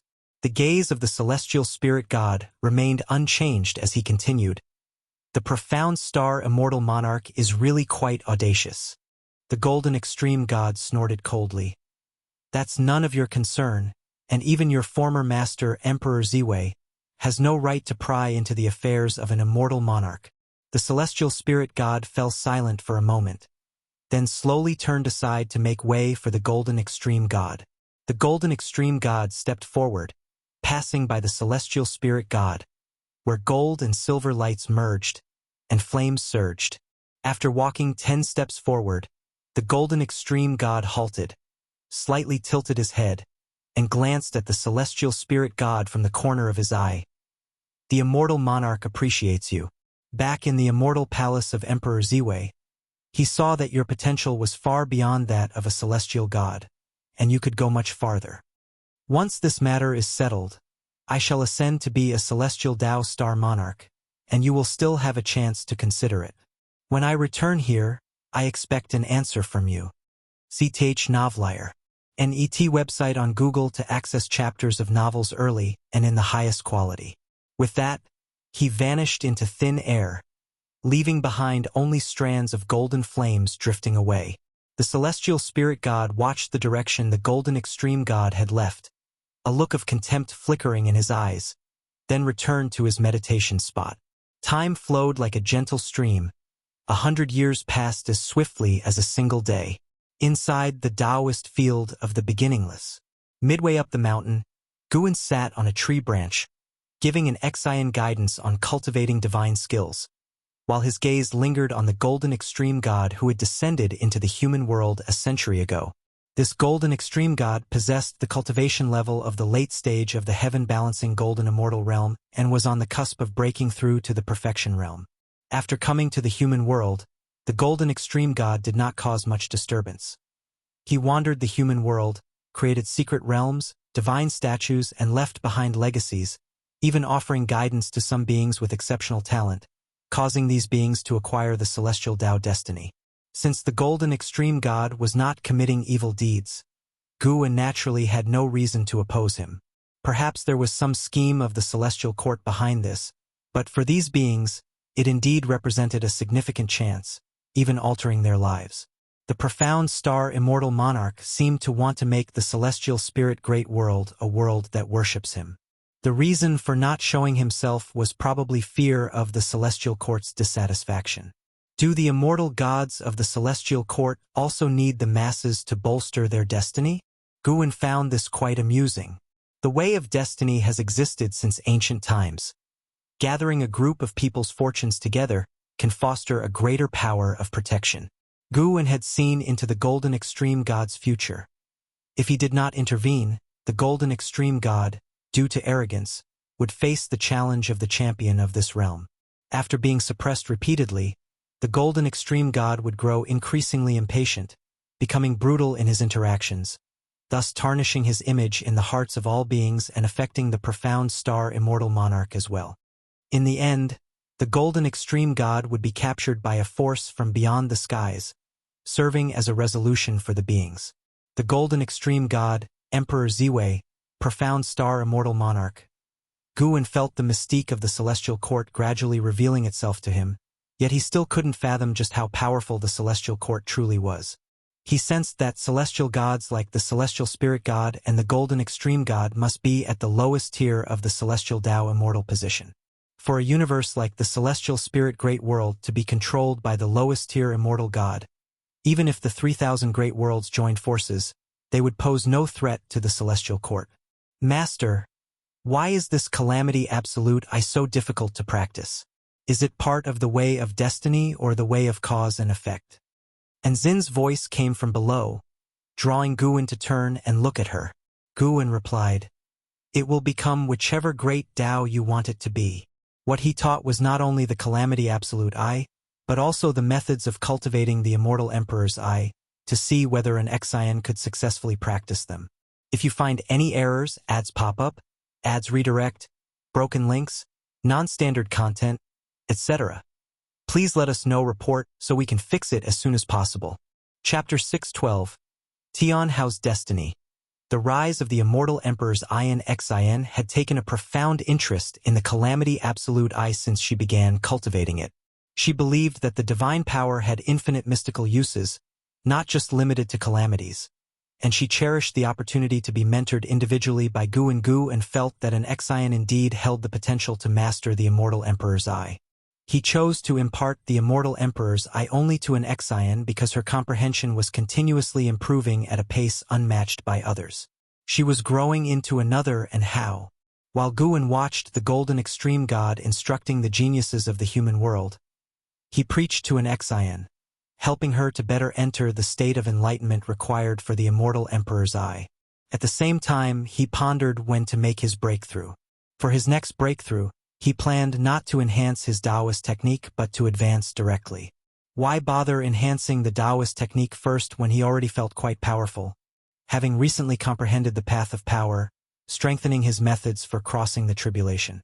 Indeed, either method would consume a vast lifespan, and he could not judge which was better. He just needed to accumulate enough lifespan. Instead of worrying about which method conserved more lifespan, it was better to save up more. Using 2 trillion years of lifespan should likely stabilize the breakthrough. If need be, he would wait until he reached 3 trillion years of lifespan before making his breakthrough. With the Golden Extreme God residing in the Celestial Spirit Great World for many years and the presence of the Celestial Spirit God, it was unlikely that this world would encounter a cataclysm. Currently, the Celestial Spirit Great World did not need Guwen's protection. The profound star immortal monarch hidden in the shadows would also devise ways to protect this realm. A spring breeze fluttered past, drifting a tender green leaf over Nzin's head as she opened her eyes and pondered, her pupils shimmering with a strange light. The passage of time left no mark in her eyes. Seas had become mulberry fields, and the stars had shifted. Another myriad years passed. This year, just after the new year, an Xian still resided midway up the mountain cultivating the immortal emperor's Her cultivation level remained at the carefree primordial immortal realm. No one in the Taoist field of the beginningless had yet crossed this major realm, but the number of disciples reaching the carefree primordial immortal realm was increasing. As for Tian Hao, he was not counted among those in the dojo since he always went out for experiential training. After 10,000 years of intensive research, an Xian finally developed her own understanding of the immortal emperor's She discovered that her ability in the calamity absolute seemed not just a divine power, but more like a secret technique that altered her bloodline, which made her even more hopeful about this divine skill. Over the years, she had reduced her outings, dedicating most of her time to cultivation. Her master had said that once she mastered it, she could catch up to Tian Hao, perhaps even surpass him. This statement was true. Guan genuinely believed that the immortal emperors I had the merit to challenge the immortal gods of the celestial court. The profound demon emperor had once said that if the immortal emperors I were fully developed, the celestial court would surely take notice, indicating their fear of its power. Indeed, the immortal emperors I was formidable. Guan anticipated Enzin's use of the immortal emperors I divine power with its ability to reverse anything. Although powerful, the immortal emperors I was not suitable for everyone. Should individuals like LV Xian and Chen Chuan attempt it, it could potentially hinder their cultivation. Even though an Xian had the strongest comprehension within the dojo, after 10,000 years of cultivating the immortal emperor's eye, she had grasped only a fraction of its essence, demonstrating the difficulty of mastering it. Senior sister. A voice thundered across the celestial vault, startling the birds in the forest and capturing Enzin's attention. With such a loud voice, it had to be Tian Hao. Every time Tian Hao returned from his training trips, he would visit the dojo, bringing gifts for everyone. No matter his achievements, he maintained his respect for his senior sister and Xian. Indeed, everyone knew that Guan was most fond of his disciple and Xian, and she truly lived up to the responsibility, often helping her fellow dojo disciples achieve their desires. Tian Hao quickly descended in front of an Xian, raising his hand in salute. After many years apart, his aura had grown even stronger. An Xian nodded to him and asked, "Have you made any breakthroughs in your cultivation level?" Tian Hao smiled and said, "I just broke through to the Tao Void profound immortal realm." An Xian fell silent. They were stuck at the carefree primordial immortal realm, where breakthroughs were rare in 10,000 years, yet Tian Hao seemed to feel the hindrances in his cultivation and continued to advance rapidly. Tao Void profound immortal. An Xian felt the gap between herself and Tian Hao widening. She couldn't help but doubt herself. Even if she mastered this divine skill, could she really stand on equal footing with Tian Hao? Such confusion passed in an instant. She decided to trust her master, for without her master, where would she be today? Her master had no reason to deceive her. "How have you been in recent years?" An Xian adjusted her attitude and asked with concern. Though Tian Hao called her senior sister, in her eyes he was a junior. Tian Hao and Shang Tian didn't truly consider themselves as disciples either. Their attitude toward an Xian was indeed like that of juniors towards an elder. CTH Novelfire, net website on Google to access chapters of novels early and in the highest quality. Hearing Enzin's inquiry, Tian Hao was delighted and began to share his experiences over the years. He had visited many places, spreading the renown of the Chenkuan sect far and wide, and with his strength, the Chenkuan sect had become a world-renowned sect, bringing many benefits to the sect. Tian Hao had defeated countless geniuses and great powers, but he still vividly remembered the mysterious genius he had encountered in the Yin-Yang immortal domain. "That person is the only one I've given my all and still could not defeat. I really want to fight him again," Tian Hao remarked sincerely.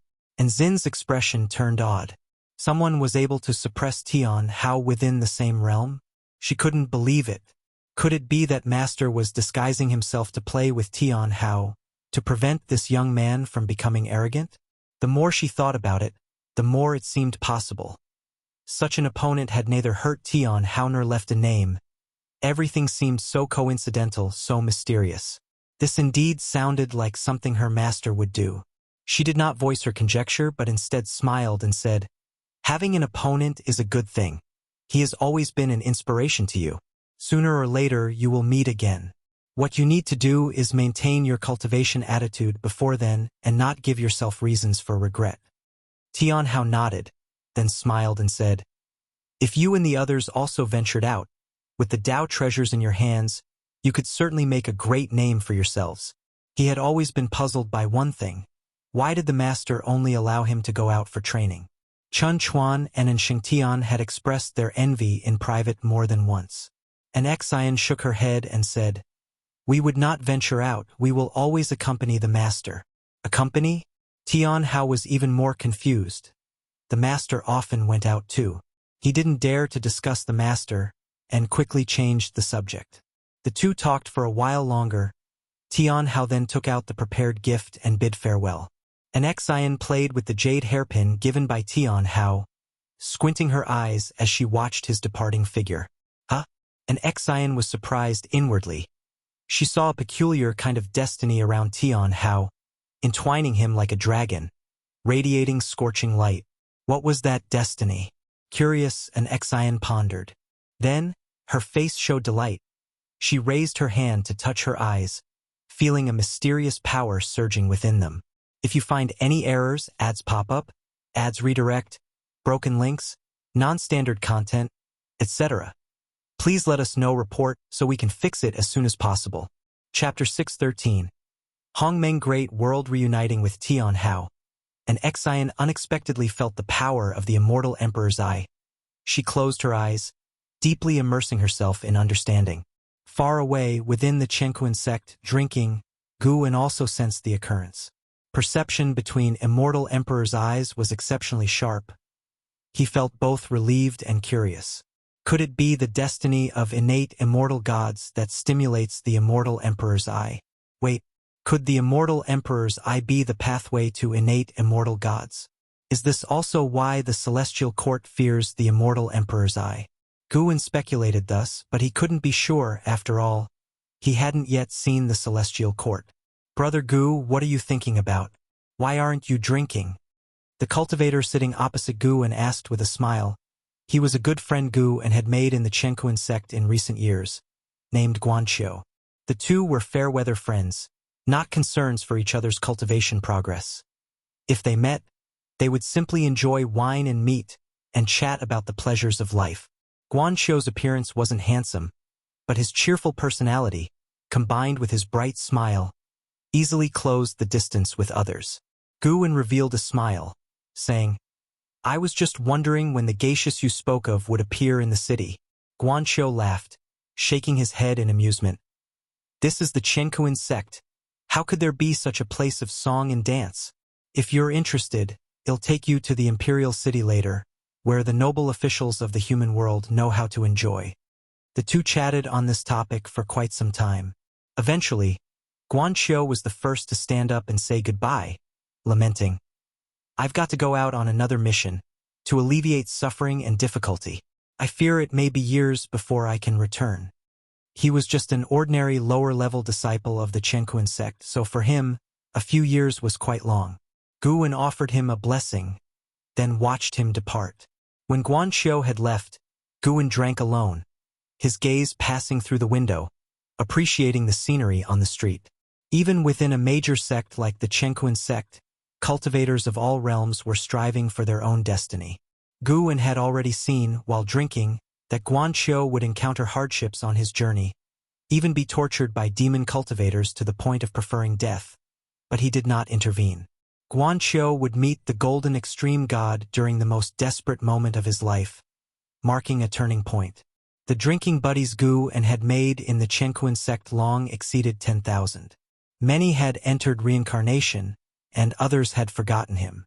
Among these friends, Guanqiu was very ordinary, but due to the arrival of the golden extreme god, he would embark on an extraordinary legendary path. Brother Guan, while the path ahead is perilous, the night will always pass. Guwen picked up a bowl of wine, muttering to himself before tossing it down the building. This action signified the end of their cause and effect relationship. It wasn't that Guwen intentionally wanted to sever ties. Rather, Guanqiu would no longer be his drinking buddy, and he wouldn't retain his current radiant smile. Who's there? Why are you throwing wine downstairs? A beautiful female disciple shouted angrily, covering her head, looking up, but no longer able to see Guwen's figure.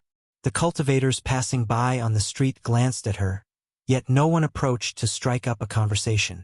Elsewhere, Guwen walked through the forest, humming a tune, and started his lifespan breakthrough as he walked. It was time to break through. As the thought settled, a series of prompts popped up before his eyes.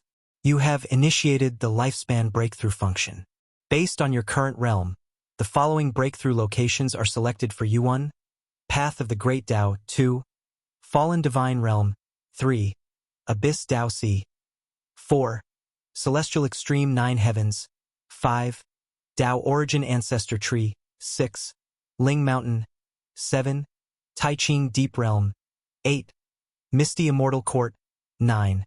Hongmeng Great World. Most of the place names had appeared before. It was a good thing that the desperate celestial tomb hadn't. At least Gu wouldn't be entangled in sin anymore.